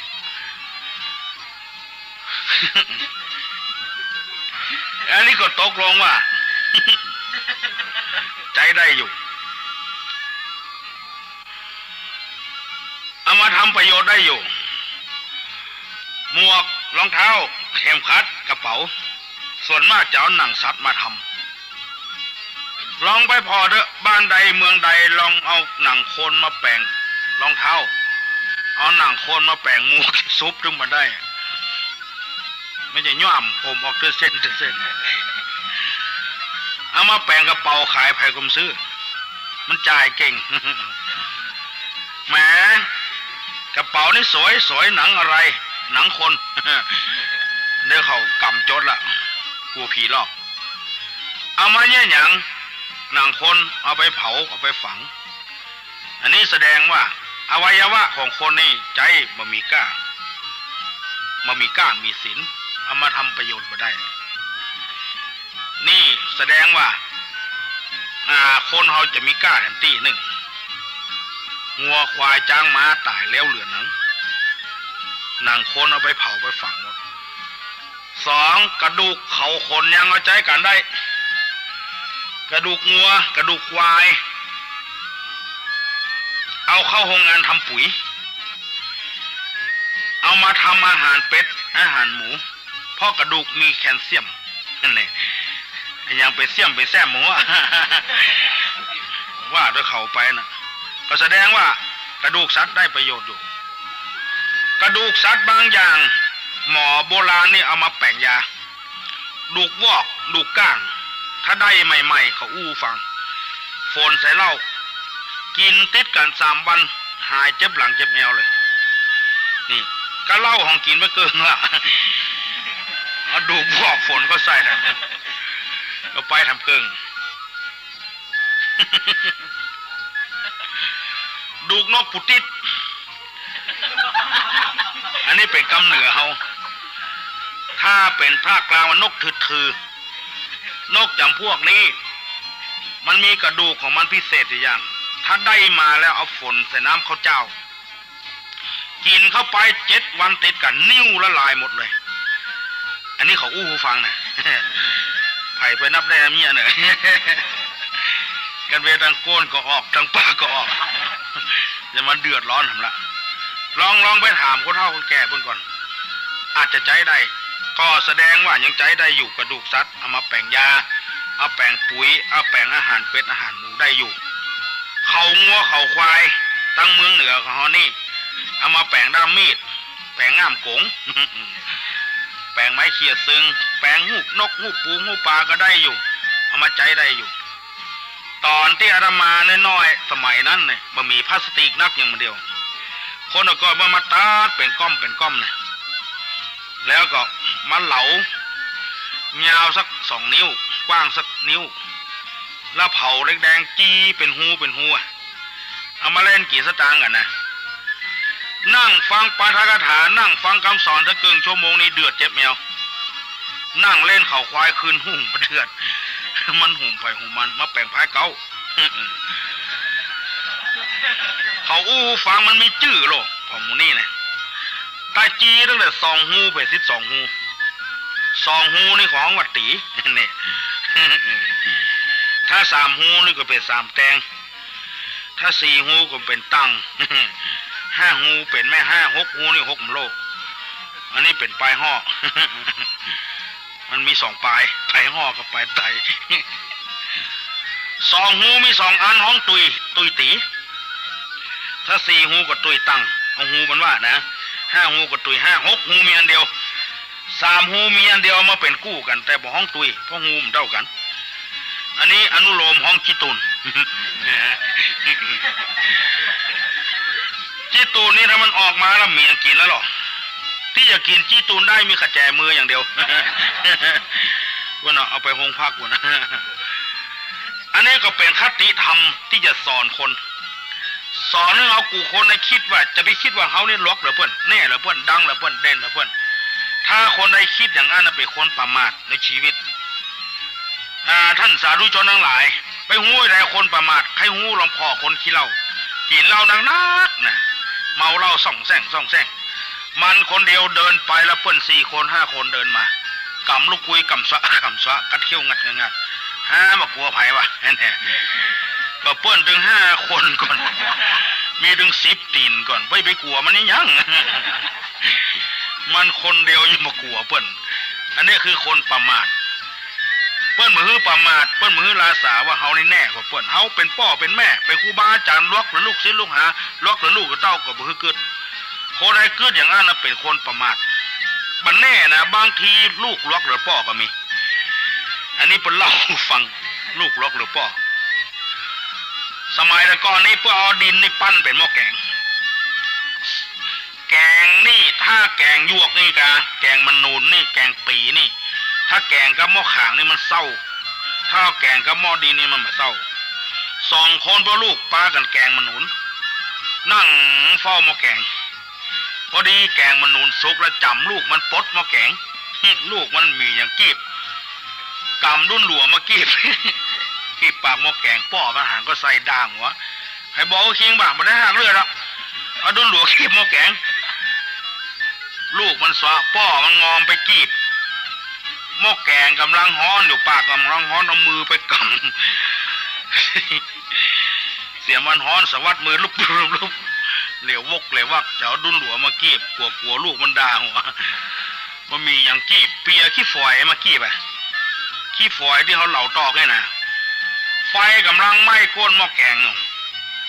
ป้อมาขี้ฝอยไปกีบเสียไฟไหม้ขี้ฝอยล้วงเขามือว่าวางก็วางบัดตันสวะหม้อแกงเหลวเลยยืนพอจัดเหมือนห้องลูกมาพอนี่ขนาดป้อหิมได้หักเลือดนะ จะมาอวดหลวก ถ้าปล่อยลูกมันเอาดุนหัวกี้ผมได้กินอยู่แล้วอันเนี้ยจะไปว่าเขาแน่หรือเพื่อนอันนึงก็ได้เมียใหม่อวดคือป้อเมียมดป้อข้านี่นะสารกล้วยก็ได้แป้งน้ำบวยก็ได้สารเปียกสารซากำนี่มันต้องซื้อของไผ่ข้าทำมือหมดได้สัก4 เดือน5 เดือนป้อเมียมันเขสารเสวียนใส่ข้าวเปลือกนี่นะมันเหมือนเนี้ยคำเตื้อมันว่ามันจ้างปกติเสวียนนี่เพื่อจะอยู่ทางนอกสารหรอกพอก็ง่ายเอาตอกเขาใส่ก็ง่ายมันไม่เคยเนี้ยคำเตื้อเล่นเข้าอยู่ทางในสาร เสวียนสูงขึ้นขังตัวเก่ามีที่ออก เก่า หัวนั่นนั่นน้องเมียมท้องพี่ชายพี่มากินข้าวเขาเรียกกันบ่าได้กินหัวหมูให้หันกับฟ้ากับดินจะเตะเสวียนเรื่องมันนะห้องแหมซองเตื้อ3 เตื้ออดบ่ได้ยังถามไอ้น้องจริงว่าพี่ชายจะออกกันไหนจริงว่าก็พี่ชายยังมาพืดออกทั้งลูกมันแต่เนาะก็มีน้องเมียมได้กินข้าวแล้วเนี่ยจะบอกว่าเขาแน่อันเนี้ยที่เราอ่อนเขาว่าเหนือฟ้ายังมีฟ้าเหนือที่ตุนยังมีกระแจมือขึ้นไปขึ้นมากูละเบื่อ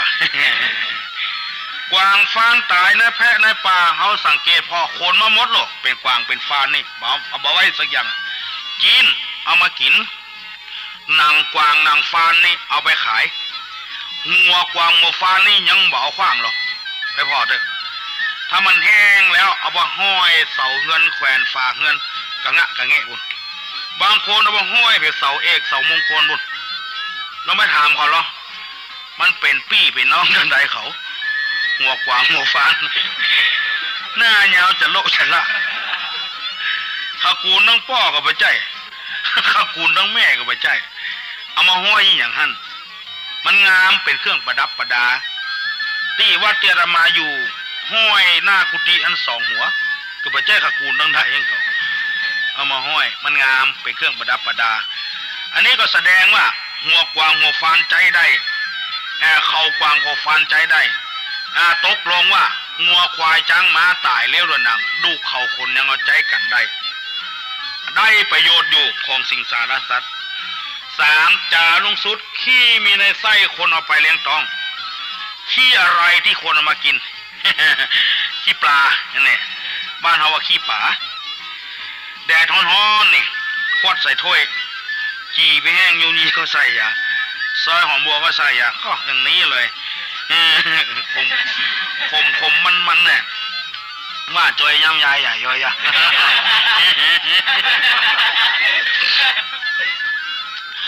นอกจากขี้ป่าและขี้อย่างแถมอันนี้ก็บ่ต้องถามในปื้นเมืองเหนือเอานี่หูมัดเลยแต่เปิ้นหมอห้องขี้บ่ได้มันรุนแรงเกินไปเปิ้นห้องว่าผีอ่ะนี่ ตังเชียงใหม่ห้องเพี้ยถ้าไปตังลำปางตังเมืองแป้บางน่านห้องเพี้ย น้อยบ่พอกินสู้เชียงใหม่มาได้ห้องเพี้ยเชียงใหม่สู้ละปูนมาได้ห้องเพ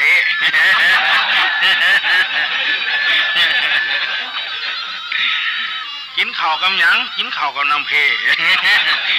ใส่ถ้วยนอเดียวห้องเพ เพี้ยเพ่กรุ๊ปเดียวกันเอามากินกับข้าวอยู่ขนาดขี้น่ะตายกตายิกะลองคืดพอหรอขนาดขี้มากินกับข้าวตี้มันออกมาธรรมชาตินะขี้งัวขี้ควายนี่เขายังบ่ขว้างหรอกเอามาตาเสวียนใส่ข้าวเปลือกได้อยู่เป็นปีนี่แล้วของคนเขาหรอไปมาตาเสวียนพวก ถ้าบัดเชื่ออาตมาลองเอามาตาไปสักลายเนี่ยเขายังได้อยู่ดีกินดีเนี่ยเขาจะคว้างหมดทั้งวัน แรงแห้งแรงเหม็น ขนาดกินมันมาได้ยังโดนลูกมันด่าล่ะกินมันมาได้ห้องกินไปเกิ่งอะลูก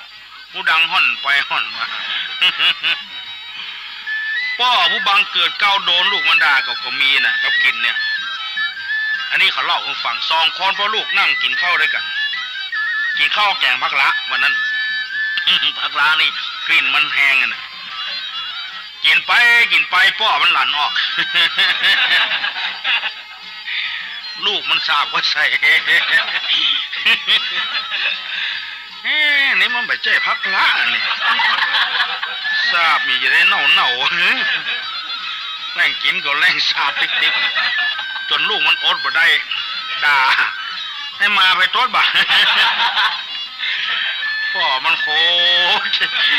หน้าดำหน้าแดงมาน้อง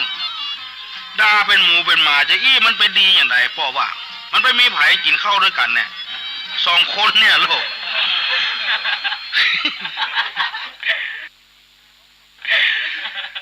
ว่าป้อกับว่าน้องกับตดไอ้น้องมาตดป้อตดอ่ะ ขนาดกรีนมันยังหน้าโต้ใส่ลูกมันน่ะของคนน่ะของแท้ๆน่ะมันยอมครับนี่เอาไปย่ำใส่ขี้งัวขี้ควายเขาแหะขี้ควายขี้งัวด่าละเราไปย่ำใส่ของคนเด้อโอ้ด่าเพศที่ไหนที่บ้าจัดมาหาปักหากินตาบอดขาลมตัวเป็นคนไปย่ำไปด่าบนตาบอดเพราะอะไรเพราะมันมีราคาถ้ามันมีกล้ามีสินมีราคาแล้วเฮาบ่ปากสักกรรมตกลงว่าคนมีกล้าที่ไหนอันพึกประกาศสอนอีกุญชรที่ปลดปลงแน่โททนแสดงคงสำคัญหมายในกายมีนรชาติที่วางวายมาลายสิ้นหนังอินทรีย์สถิตทั่วได้ชั่วดีประดับไว้ในโลกา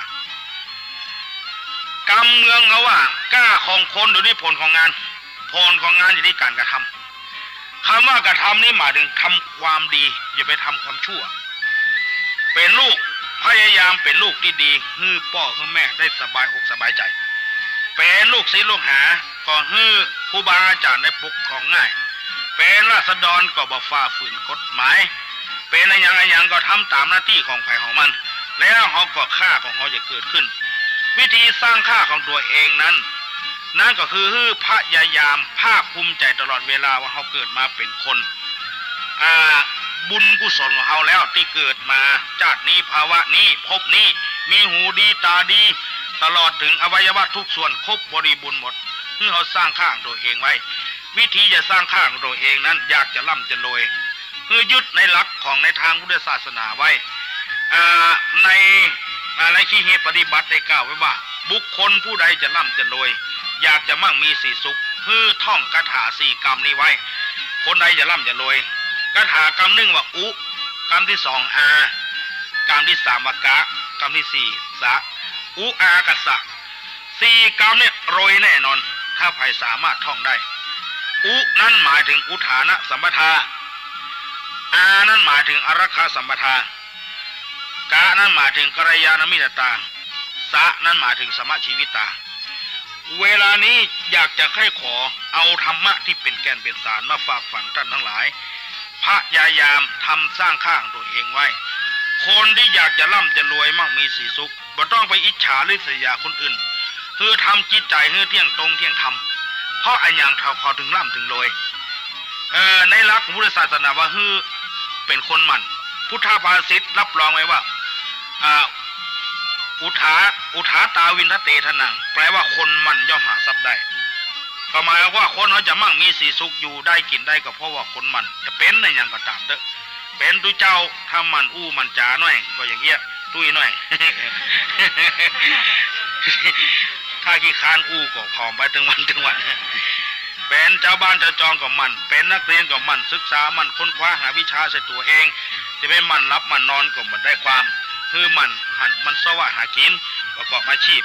ที่เปิ้นมั่งมีสีสุขพออยู่พอกินมาสังเกตลูกมาไปละแจ้งมาแจ้งในไผ่บุงหูไปสวนลูกสวนมากินข้าวแล้วไปต้มอันเนี้ยมันถึงจะพออยู่พอกินบางคนนี่เหรอตะวันสองมายังลูกเถื่อหรอก ไม่เป็นโรยจะได้ลองเกิดพออันนี้ไปหันกับหูกับตาได้บางคนหมั่นปลูกมังฟังพริกหนุ่มบะเขืออย่างแวดบ้านแวดจองจะกินมาจะขายมาอย่างก็มีราคาประตูประเสี่ยงบางคนนี่ตีบ้านมีเป็น2 งาน3 งานบะปลูกบะฟังอย่างซากอย่างน้ำก็เปลือกเปเตอน้ำบอกเขามีน้ำเมืองก็ไหลหน้าบ้านละจะปลูกพริกปลูกบะเขือปลูกข่าจะใครอย่างมันมีสิอย่างจะใครกองก็ได้ก็มีที่ขานปลูกจะกินจะใครโล่นไปขอบ้านเพื่อนขอจะใครหวงเด้อลกของเพื่อนมาไป4 หัว5 หัวมีดก็บอกไปหัวไปหัวเงาดึง4 หัว5 หัวลกของเพื่อนมาตึงหักตึงงนเจ้าของจะใครหันด่าตะโกนหักเลือดตับปุ้ดใส่ไก่ใส่ฟองมันดึมปลูกบ่ฝังด้วยเพื่อนจะเตื้ออันเนี้ยไม่เป็นล่ำเป็นรวยจังไดได้ก็เพราะตัวเองบ่มันบ่ขยันนี่หลักของพระพุทธเจ้าที่แท้จริงจงขอฝากฝังท่านสาธุชนทั้งหลายไว้ไปกึดไว้ใจไว้ไปเครื่องประพฤติปฏิบัติตัวอย่าไปอยู่ง่ายอย่าไปกินง่ายเกินไปเพื่อเป็นคนมันขยันนี่วิธีสร้างข้างตัวเองเป็นนักเรียนกับมันดูหนังสือมันอ่านหนังสือมันค้นคว้าตำรับตำราเป็นชาวบ้านเจ้าจองกับมันประกอบอาชีพจะไปอยู่ง่ายกินง่ายอันนี้เป็นข้อแรกข้อที่ วิธีสร้างข้าโดยเองฐานะของตัวเองคือพออยู่พอกินนั่นก็อารักขาสัมปทาถึงพร้อมด้วยการรักษาข้อนี้หมายถึงว่ารักษาทรัพย์สมบัติที่หาได้มาหนึ่งรักษาชื่อเสียงของตัวเองหนึ่งรักษาความเป็นผัวรักษาความเป็นเมียรักษาความเป็นพ่อรักษาความเป็นลูกของตัวเองไว้อย่าไปฮื้อตำแหน่งหน้าที่ของตัวเองลุดลุ่ยลงไปเป็นกำนันผู้ใหญ่บ้านเป็นอะไรอย่างก็รักษาตำแหน่งหน้าที่ของตัวเองอันนี้อรักขาสัมปทาที่เปิ้นพออยู่พอกินกับพ่อเปิ้นพออยู่พอกินกับพ่อเปิ้นรักษาไว้ประหยัดจะไปอวยจะไปกินง่ายใจอวยเกินไปฟังกำไต้กำเหนือเปิ้นจุสุยเอาไปเล่นไพ่พ่องกินเหล้ากินยาพ่องมดโดยบุรู้สึกตัวอินดูลูกอินดูเต้าอินดูลูกอินดูเมียอินดูทรัพย์สมบัติที่เอาหามาเป็นทุกข์เป็นยากที่อาตมาหันในสังเกตพอบางคนนี่พออยู่พอกินก็เพราะว่าเป็นคนประหยัดลูก2 คนตัวแถมเมียแถม4 คนรับจ้างเปิ้นนะบากุดแห่งเก้าได้วัน50 บาทอันก็พออยู่พอกินอยู่ถึงเดือนมาถึงเปิดเทอมมามีเงินซื้อกระโปรงซื้อกางเกงซื้อเสื้อให้ลูกมีเงินซื้อหนังสือให้ลูกอันนี้ก็เพราะอยู่ในหลักประหยัดบ่ใจจ่ายสุรุ่ยสุร่ายพอได้50 บาทก็ฟังเอาเมือบ้านละเอาเมียก็ไปจ่ายอย่างประหยัดบางคนนี่2 คนผัวเมียแต่นั้นบ่พอกินเพราะอย่างพอ50 บาทมันได้มามันเหมือบ้านเด้อลูกแหวหวดเหล้าตำหิมหนทางกันแล้วท่อน้ำลายย้อยเตยตายอย่าบ่ต้อมแตบถ้ามันเมาแก่มาตีนเสื่อมเท่ากันลูกอันนึงสูงอันนึงต่ำหูใดเป็นหูใดหมูเรื่องล่ะพอหัวไม่ตีนอย่างยางรถแท็กเตอร์มีก็ขี้ฝุ่นมันจะเป็นโรยตัวเปิ้นอย่างไรแหวหัวเล่าตลอดเวลาแต่ว่าวันซื้อนี่คลินิกกับในเวียงเนี่ยคลินิกได้บุ๋งเขาอู้ฟังน่ะฮับหมอฮับคนไข้ประหลาดบ่เคยมีหมอกระตึ้มเคยหันกำเตื้อคนไข้คนนี้เป็นเอวกองได้เกิงวันน่ะมันฮับจ้างได้50 บาทมันเหมือบ้านแต่จดเล่าอย่างว่านะเป็นเอวกองยืนซื้อก็บ่ได้คนยืนก็ตาหงายอ่ะ กิ้งไปกิ้งมาเอาจุไปหาหมอคลินิกเข้าไปหาคลินิกหมอถามลุงเป็นอย่างโอ้หมอเหนื่อยลุงนึกจะตายเอี้ยเหลือเป็นเอวกองนะได้ไปเกิงวันพุ่นยืนซื้อก็บ่ได้ห้าวเพียงงอนเพียงหลังพุ่นพอหมอช่วยลุงกำเตอหมอก็จำมันเข้าห้องกวดโรคอ่ะหมอก็ตยส่องไปส่องมามันกินเหล้านักล้ำไปไม่ใช่หยังนั่นที่มันยืนซื้อมาได้นะไม่ไปยืนซื้อได้อย่างไรน้องคืดพอหรอมันเมาเหล้าแล้วเอาบัตรตอมเสื้อไปใส่หูเตียว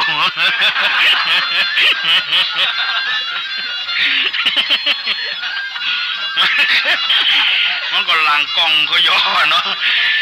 ห้าวเพื่อหลัง เมาไปเมาเหงาแล้วไปมันใจหูบ่หนูเนาะมันเอาบัตรตอมเสื้อไปใส่หูเตียววันน่ะหมอจำเข้าขึ้นเตียงก็ขึ้นมาได้ขึ้นก็หลุดขึ้นก็หลุดถูกได้อุ้มขึ้นน่ะนอนสแกงงอกองงองไหวหมอทีก็พอหมอช่วยลุงได้แต่ถ้าหมอไปช่วยลุงนี่จะตายหมอว่ามันเป็นยังลุงสบายไว้ละหายมาหลายรายละหมอเอาน้ำให้กินเนี่ยเกินแก้วได้เนาะใช่อย่างนักแล้วก็เตกไปเตกมาซ้ำไปซ้ำมาบอกกองมันเผลอกำเดียวลักแกะบัดตอมเสื้อออกหูเตียวมันแต่ตะกำลุงเหยียดแข้งหรอเหยียดแข้งได้เตือเบื้องลุกขึ้นมาเตียวดอกหมอปานทางใดมันตยไหวหมอก็มีหมอนี่ลุงนี่จะตายเอวหักเอวกอดเนี่ยการเนี่ยงานไม่ได้ละถามหมอจะคิดกับลุงตัวใดโอ้ยาก็ไม่ได้ฉีดลุงกินก็ยา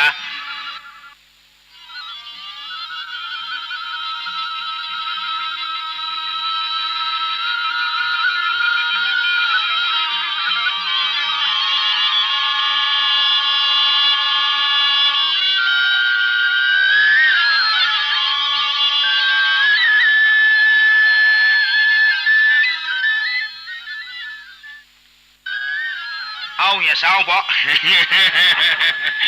เสียงหมออย่าเศร้าดงกล้าแกะบัดตอมเสื้อ ออกงูเตี่ยวเชียงเซาละ แล้วก็จดเหล้าเชียงเซารับจ้างได้50 บาทกินเหล้าเชียงเซาจ้างหมอแก้มตอมเสื้องูเตี่ยวเชียงเซาหมดไป40แล้วเหลือตัง10เดียวหรอกเราคิดพอหรอข้าวสารก็มีหั่นกะปิน้ำปลาอย่างก็มีหั่นบ่ต้องไปเสี่ยงไม่มีโรยได้จะได้อันนี้หลักในทางศาสนาว่าขอฮื้อปากันประหยัดอย่าไปใจจ่ายสุรุ่ยสุร่ายอันนี้แหละคนจะมั่งมีสีสุขสร้างข้างตัวเองไว้วิธีประหยัดเฮาบ่มีเตื้อเฮาก็บ่ใจเตื้อตึงวันนี่ประเทศชาติของเฮาจะล่มจมเพราะว่าตกอยู่ในอำนาจเศรษฐกิจของชาติต่างๆระบบแก้ผ่อนการอย่างก็ประสารพัดอย่างบังคับตัวเองอันนี้จึงเป็นเหตุให้คนเฮาลืมธรรมะคำสั่งสอนของพระสัมมาสัมพุทธเจ้าไปสนิทอันนี้ขอฝากไว้ในทัศนะในทางศาสนาอันนี้เป็นข้อที่2ข้อที่3คือเป็นคนคบคนดีกัลยาณมิตรตาคนชั่วอย่าไปคบแต่คนดีอันคนบดีลำบากลำบนเนี่ยคือเดือดร้อนวุ่นวายตัวอย่างมันมีมาแล้วประเพณีพื้นบ้านพื้นเมืองของเฮาอย่างประเพณีของเพื่อนทำอย่างแล้วก็ไปหาน้องเพื่อนแล้วก็เอามาทำบ้านเฮามันเปลี่ยนไปบ่ได้จะคบคนให้ดูหน้าซื้อผ้าให้ดูสี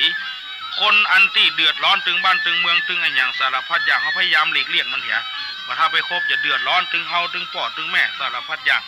บางครั้งบางคราวการคบคนนี่ก็มีความจำเป็นเท่าไปจ้างคบก็เดือดร้อน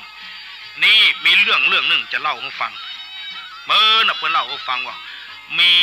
แลนหมูหนึ่งอยู่ในพงไม้อยู่กับกัน200 กว่าตัวอย่างมีความสุขมีไอ้ยังเศษอาหารเศษข้าวเศษปลาได้มาก็มากินสู้กันอยู่ต่อมามีแลนน้อยตัวหนึ่งเกิดขึ้นมาเป็นแลนปูมันเอวไปคบกับสัตว์สิงสารสัตว์ในป่าในดงอย่างมัวคบเปิ้นแล้วก็ปามาบ้านพ่อแม่หมู่เพื่อนฝูงก็ปากันตักเตือนมันพอใจมันว่าเขามันนี่ล้าสมัยบัดทันสมัยจะนำอารยธรรมดีๆมาฮื้อมันไม่ชอบมันเนี่ยเตือนนักเข้ากับโคตรคอยดูนะกูจะฆ่าให้ตายทั้งโคตรมันว่า มันว่าอันจะตายคือฆ่าคือตายทั้งโคตรวันหนึ่งมันออกโพรงไม้ไปได้หลายวันบ่เข้ามามันคิดว่าจะฆ่าแลนตึงโพรงไม้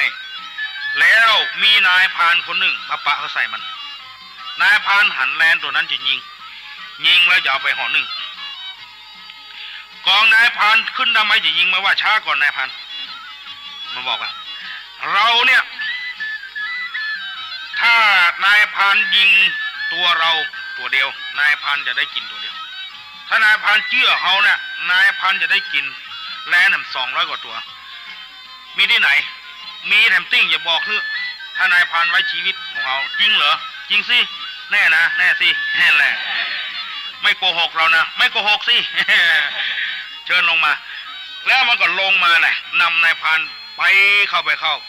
ปาใส่พงไม้ดีว่าแม่นทั้งนั้นแลนถึง200 กว่าตัวนายพรานก็ดีใจดีใจจะยิงตายด้วยตัวก็เสี่ยงลูกปืนนักเอาใบหญ้าใบไม้ใบหญ้าที่มันแห้งๆเขายัดพงไม้ยัดจะเข้าจนพอประมาณแล้วก็ไฟเขาเผาปาก็ว่าแลน200 กว่าตัวตายมัดเลยเหลือสักตัวนายพรานก็เอาไปขายไปกินเลี้ยงท้องเลี้ยงไส้จนพอร่ำรวยมาพักหนึ่งดาวรถเครื่องขี่ขึ้นขี่ล่อง เอาไปมาจนปลุปหลังถอดต่อให้เสียออกเหรอ ขี่ขึ้นกองล่องกองเจ้าบ้านเจ้าเมืองด่าหัวเปิ้นมาได้รับดีนอนดีโบบ้าโดนแจ้งติ๊กอ่ะคนเท่าที่แจ้งเอาห้องน่ะเอาเรื่องห้องน่ะแถมวันเอาไปโจรต้นไม้ขาหักไปเหรอ นี่โดนคนเท่าแจ้งถอดต่อให้เสียออกขี่ตำบ้านตำจองจำไว้เนอะมันดังลำไปก็ไปซื้อมาใส่เหรออินดูคนเฒ่าคนแก่เพิ่มได้รับได้นอนนี่มันจะสอนนะฟังมาได้อันนี้ขาหักแล้วยาขาตัวเองหมดเงินทองที่ซื้อที่ได้จากแลนหมู่นั้นมาก็หมดแล้วพอขาหายแล้วก็หมดเงินหมดพอดีก็กำดำไม้ขึ้นล่องไปเสาะยิงสัตว์ไอ้ปะใส่เหี้ยตัวที่ว่านั่นคือดำไม้จะยิงไปจะเหี้ยขอโทษด้วย ไปปะใส่แลนตัวที่ว่านี่ยิงแลนตัวนี้แถมแลนตัวน้อยนั้นบอกว่านายพรานอย่างลืมบุญคุณของเขา แต่ก่อนเนี่ยเฮาปานายพานไปปลาแสนแลน200กว่าตัวนายพันปอร่ำปอรวยขึ้นมาพอมีดาวรถเครื่องขี่ขึ้นขี่ล่องเฮาก็หันขายไปกันมาวันนี้จะมายิงเฮาทำตายทำการนายพานอย่างลืมบุญคุณเฮานายพานบอกว่าเฮาเนี่ยเป็นสัตว์ที่บ่เคยมีคำว่าบุญคุณกับไผแม้แต่พ่อแต่แม่เฮาก็ฆ่าได้สู้บ่ถ้าเอาบุญคุณมาอ้างเนี่ยมึงนั่นน่ะลืมบุญคุณของพ่อของแม่ปาให้กูไปฆ่าพ่อฆ่าแม่มึงตายหมดมึงอยู่ก็อยู่บ่ได้หาสาระหาประโยชน์บ่ได้อยู่กิ่งไม้ก็นักกิ่งไม้อยู่แผ่นดินนักแผ่นดินตายซะเถอะมึง ว่าแล้วนายพันก็ยิงแกลนตัวนั้นตกลงมาตายหมดถึงโคตรถึงเงาอันนี้แหละพี่น้องทั้งหลายตัวอย่างถึงมันจะเป็นเรื่องสนุกแต่เฮาควรจะคบหาสมาคมคนที่ดีนำประโยชน์มาสู่ตัวเฮากรณีเช่นเรื่องต่างๆที่เกิดขึ้นมาเป็นการจี้การปล้นพ้องกันอย่างต่างๆลงนั่งสื่อพิมพ์ข่าวเกี่ยวกาวกันก็เพราะว่าคบหาสมาคมกับคนบดีทั้งนั้นจึงเป็นเหตุเดือดร้อนพระพุทธเจ้าเพิ่นจึงห้ามบ่ให้คบคนที่บดีคบนักปราชญ์เพื่อจะสร้างค่าของตัวเองนั่นเองให้มีค่ามีประโยชน์ขึ้นมาอย่าไปตีราคาลงต่ำไปคบคนที่บดีจะเป็นมันจะเดือดร้อนดังที่เฮียตัวนี้ที่แลนตัวนี้ที่เล่ามานี่ขนาดตัวเองคนเดียวฆ่าถึงพ่อถึงแม่ถึงพงไม่ได้แล้วตัวเองก็ต้องตายด้วยแถมอันนี้เป็นตัวอย่างสร้างค่าตัวเองไว้จะไปตีราคาของตัวตรงต่ำอันนี้เป็นธรรมะคำสอนในแง่พุทธศาสนา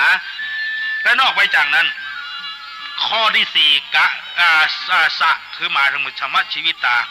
คือประกอบอาชีพที่มีศีลมีธรรมถูกหลักถูกแรงคือเป็นคนมีความคิดริเริ่มตลอดเวลา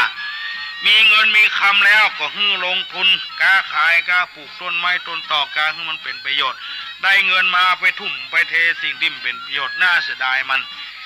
ฮื้อมีความคิดริเริ่มชาวบ้านจะจองเขาตึงวันนี้เขาฟังทำกันเขาบอกหูเรื่องก็เพราะเหตุว่าเขาขาดหลักหลายอย่าง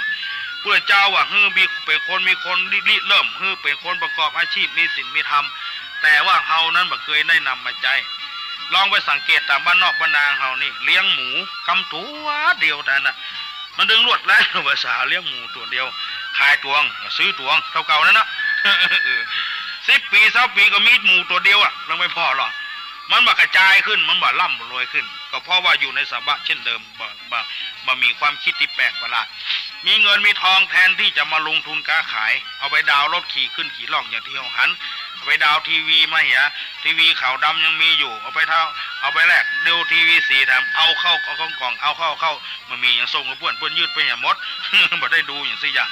ก็เพราะเหตุว่าเอานั่นประกอบอาชีพที่ผิดหลักผิดแหล่งมีเงินมีคำมันของได้ดูก็ถึงได้ดูเอาไปประกอบอาชีพบ่ฮื้อผิดศีลบ่ฮื้อผิดธรรมบ่ฮื้อผิดกฎหมายบ้านบ่ฮื้อผิดกฎหมายเมือง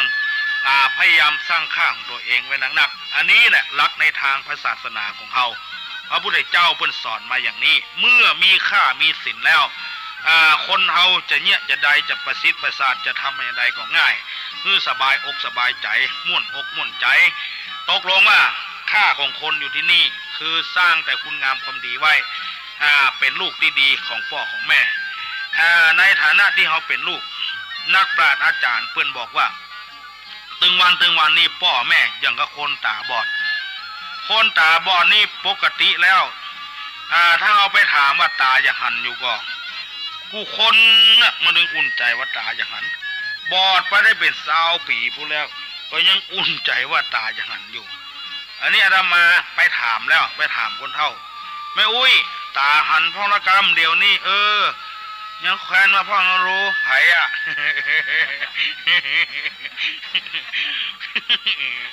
ขนาดยังแควนมาไผ่ก็แสดงว่าบ่หัน อันนี้ก็อุปมาฉันใดคนตาบอดก็เหมือนกับคนเหมือนกับพ่อกับแม่พ่อแม่ก็อุ่นใจอย่างนั้นน่ะมีลูก3 คน4 คนไปเป็นไอ้หยังไปเป็นนักเรียนไปบวชไปเรียนเดี๋ยวก็อุ่นใจว่าลูกจะต้องเป็นคนดีไปถามเบิ่นเถอะลูก3 คน4 คนเนี่ยอุ่นใจว่าไผจะเป็นคนดีอุ่นใจกูคนน่ะอยู่ในคอกอยู่ในตารางอยู่ในเรือนจำบุก็ยังอุ่นใจว่าลูกจะเป็นคนดีอยู่นี่เอาไปถามคนตาบอดก็อุ่นใจว่าตาอย่างหันไปถามพ่อถามแม่มีลูก4 คน5 คนก็อุ่นใจว่าลูกจะเป็นคนดีอุ่นใจเหมือนกันหมดคนตาบอดตามปกตินี่จะกำไม่เต้าเดินทางแกว่งไปแกว่งมาขึ้นล่องสมมติว่าค คนตาบอดกำไม่เต้าไปต่ำใส่ขวดนะสมมุตินะแล้วสามกำมาเอามาพอกับถึงมหันว่าเป็นขวดใส่อย่างบุหูเอามาฟังกันเลยบุหูถึงใหญ่ว่าเป็นขวดอะไรอย่างมีวิธีเดียวแต่อันที่จะหูคือเอาขวดนั้นมาดมจำกลิ่นได้กลิ่นนี้มันเป็นกลิ่นน้ำหอมกลิ่นใส่ยาหอมคนตาบอดก็จะทนุถนอมไว้ดีอกดีใจเกิดมาเช่นนี้เกิดมาจากนี้มาปะใส่ขวดที่มีกลิ่นหอมก็จะทนุถนอมจะรักษาไว้ใจสั่นใจไวใจมาดีใจมันดักมาคนตาบอกก็จะเก็บรักษาไว้เอามาดมฮื้อใจสั่นใจไวนั้นหายไปถ้าเดินตางต่อไปแถมไปเข้ากามไม่เต้าไปต่ำเลยขวดหนึ่งย่ามเก่าอะเรื่องมัน สวามเอามาเปิดดมแถมปาก็ว่าเป็นขวดเสียเหนียว คนตาบอกก็จะเสียใจทันทีเลยมีกลิ่นเหม็นฉันไม่ชอบ ไม่ชอบคนตาบอกก็จะกำฟ้างกินแหนงได้ดมข้อนี้เป็นข้อเปรียบเทียบอุปมาว่าคนเฮาที่อยู่เป็นลูกของพ่อของแม่คนใดถ้าเป็นลูกที่ดีว่านอนสอนง่ายมันทำมันเฮียนหูจักหิหากาขายเอากำพ่อกำแม่ไอ้อย่างมูนี้เป็นต้นบนเรือกำพ่อกำแม่เมืองก็ขวดใส่น้ำหอมกลิ่นหอมตลอดเวลาม่วนอกม่วนใจหอมผมชอบ สบายอกสบายใจไปจะเนี่ยไอ้อย่างที่ไหนไปอยู่กับครูก็อวดว่าลูกดีไปอยู่กับวัดก็ทุเจ้าก็อวดว่าลูกดีไปบ้านใดเมืองใดพวกก็อวดก็อ้างว่าเป็นลูกเป็นคนดีมีกลิ่นหอมตลอดเวลาอันนั้นแหละคือสิ่งที่ปรารถนาของพ่อของแม่หมายก็ว่าลูกสร้างค่าของความเป็นลูกไปให้พ่อให้แม่เกิดว่าลูกไปสร้างสิ่งที่บ่ดีบ่งามบอกว่าลูกพอใจว่าลูกไม่ยิงไปไหนไผก็เล่าไปไหนไผก็ย้ายไปอยู่ก็ไผก็สร้างปัญหาให้เพื่อนสร้างความทุกข์อกรู้ใจให้แก่พ่อแม่ครูบาอาจารย์และบ้านนั้นจองนั้นก็เหมือนขวดใส่เหี้ยวมีกลิ่นเหม็นเมื่อมีกลิ่นเหม็นใจอี้แล้วพ่อแม่ก็บ่ต้องการพ่อแม่ก็บ่ค่อยได้เมื่อพ่อแม่บ่ค่อยได้แล้วก็ไผจะค่อยได้ครับก็ค่าของคนมองก็จะลดจะล่าจะถอยลงไปเหล่านี้เป็นต้นเมื่อเป็นใจอี้แล้วเฮาก็จะทนุถนอมค่าของคนเองไว้ค่าของตัวเองไว้พยายามสร้างค่าไว้นักๆอย่าไปน้อยใจอย่าไปเสียใจว่ากูบ่งามตุ้ยกะผอมกะดำกะขาวกะบ่ใช่อยู่ที่ร่างกายนักปราชญ์ท่านบอกว่าค่าของคนอยู่ที่ปริญญาค่าของคนอยู่ที่มีทรัพย์สมบัติเป็นพันล้านหมื่นล้านมันมีค่าเด้อถ้าจะให้ดีก็ต้องสร้างอย่างที่ว่าคือสร้างความดีไว้เป็นลูกที่ดีบ่คือพ่อคือแม่จะเดือดร้อนเป็นพ่อเป็นแม่ก็รับผิดชอบว่าเป็นลูกของตัวเป็นแม่ก็ว่าเป็นลูกของตัวแล้วก็เป็นผัวก็รับผิดชอบในความเป็นเมียรับความผิดชอบในความเป็นผัวอันนี้ก็สร้างค่าของผัวของเมียไว้ตายไปก็มีคนให้หาอินดูยังสงสารอยู่ถ้าตรงกันข้ามแจ้งกันถึงวันด่ากันถึงวันกันนักแก่พ้องมันช่วยอย่างไม่ได้เป็นครูบาอาจารย์ลูกศิษย์ลูกหาก็เคารพนับถือเป็นข้าราชการบ้านเมืองเนี่ยการในอย่างที่ไหนก็มีคนซ่องสาธุการบ่มีคนแจ้งบ่มีคนด่าเหล่านี้เป็นต้นก็ตกลงว่าตึงวันนี้ขอให้ทุกคนอย่าไปตีตัวราคาตัวลงต่ำลงไปอย่างที่เอางูเอาหันกันนั่นบางครั้งบางคราวของอยู่ในถังขยะมันไม่ใช่ของกินคนสักหน่อยก็พากันไปคุยไปเขี่ยไปโคตรเอาอันในของในถังขยะนะมันไม่ใช่ของกินเฮาโลกมันของกินพี่น้องเฮาแต่หมู่นึงโลกที่มัน ที่มันปากยาวๆเรามีหางอันนั้นน่ะของเฮามันไม่ใช่อย่างนั้นเลยนะหางเฮาก็มีปากเฮาก็มุ่งเอาบ่น่าจะไปคุยไปเขี่ยซะหน่อยสร้างค่าความเป็นอยู่ของตัวเองเมื่อคนเฮามันมีค่ามีสินแล้วตกลงว่าตกน้ำก็บ่ไหลตกไฟก็บ่ไหม้เป็นตัวอย่างที่ดีสำหรับพุทธบริษัทเฮาทั้งหลายสำหรับการบรรยายธรรมะในครั้งนี้หนนี้ก็หันว่าเหมาะสมตามกาลเวลาขอให้ทุกคนบอกว่าเป็นแม่ยิงบอกว่าเป็นพ่อจายบอกว่าเป็นลูกบอกว่าเป็นพ่อเป็นแม่เป็นครูบาอาจารย์เป็นลูกศิษย์ลูกหาเป็นเจ้าบ้านเจ้าจองเป็นกำนันผู้ใหญ่บ้าน เมื่อเขาได้ถูกสถาปนาว่าเขาเป็นอย่างนั้นอย่างนั้นอย่างนั้นแล้วก็พยายามสร้างค่าของตัวเองไว้นักๆเพราะคนใดเพราะจะได้เขาถึงวิพากษ์วิจารณ์เขาเพราะจะได้เขาถึงพยายามแก้ไขในสิ่งที่เขาวิพากษ์วิจารณ์แก้บ่ได้ก็พยายามปรึกษาหรือคนอื่นที่สุดนี้ขอความสุขความเจริญจงมีแก่ท่านสาธุชนทั้งหลายที่รับฟังรายการนี้ที่เจริญงอกงามไพบุญทุกวิถีทางตลอดกาลนาน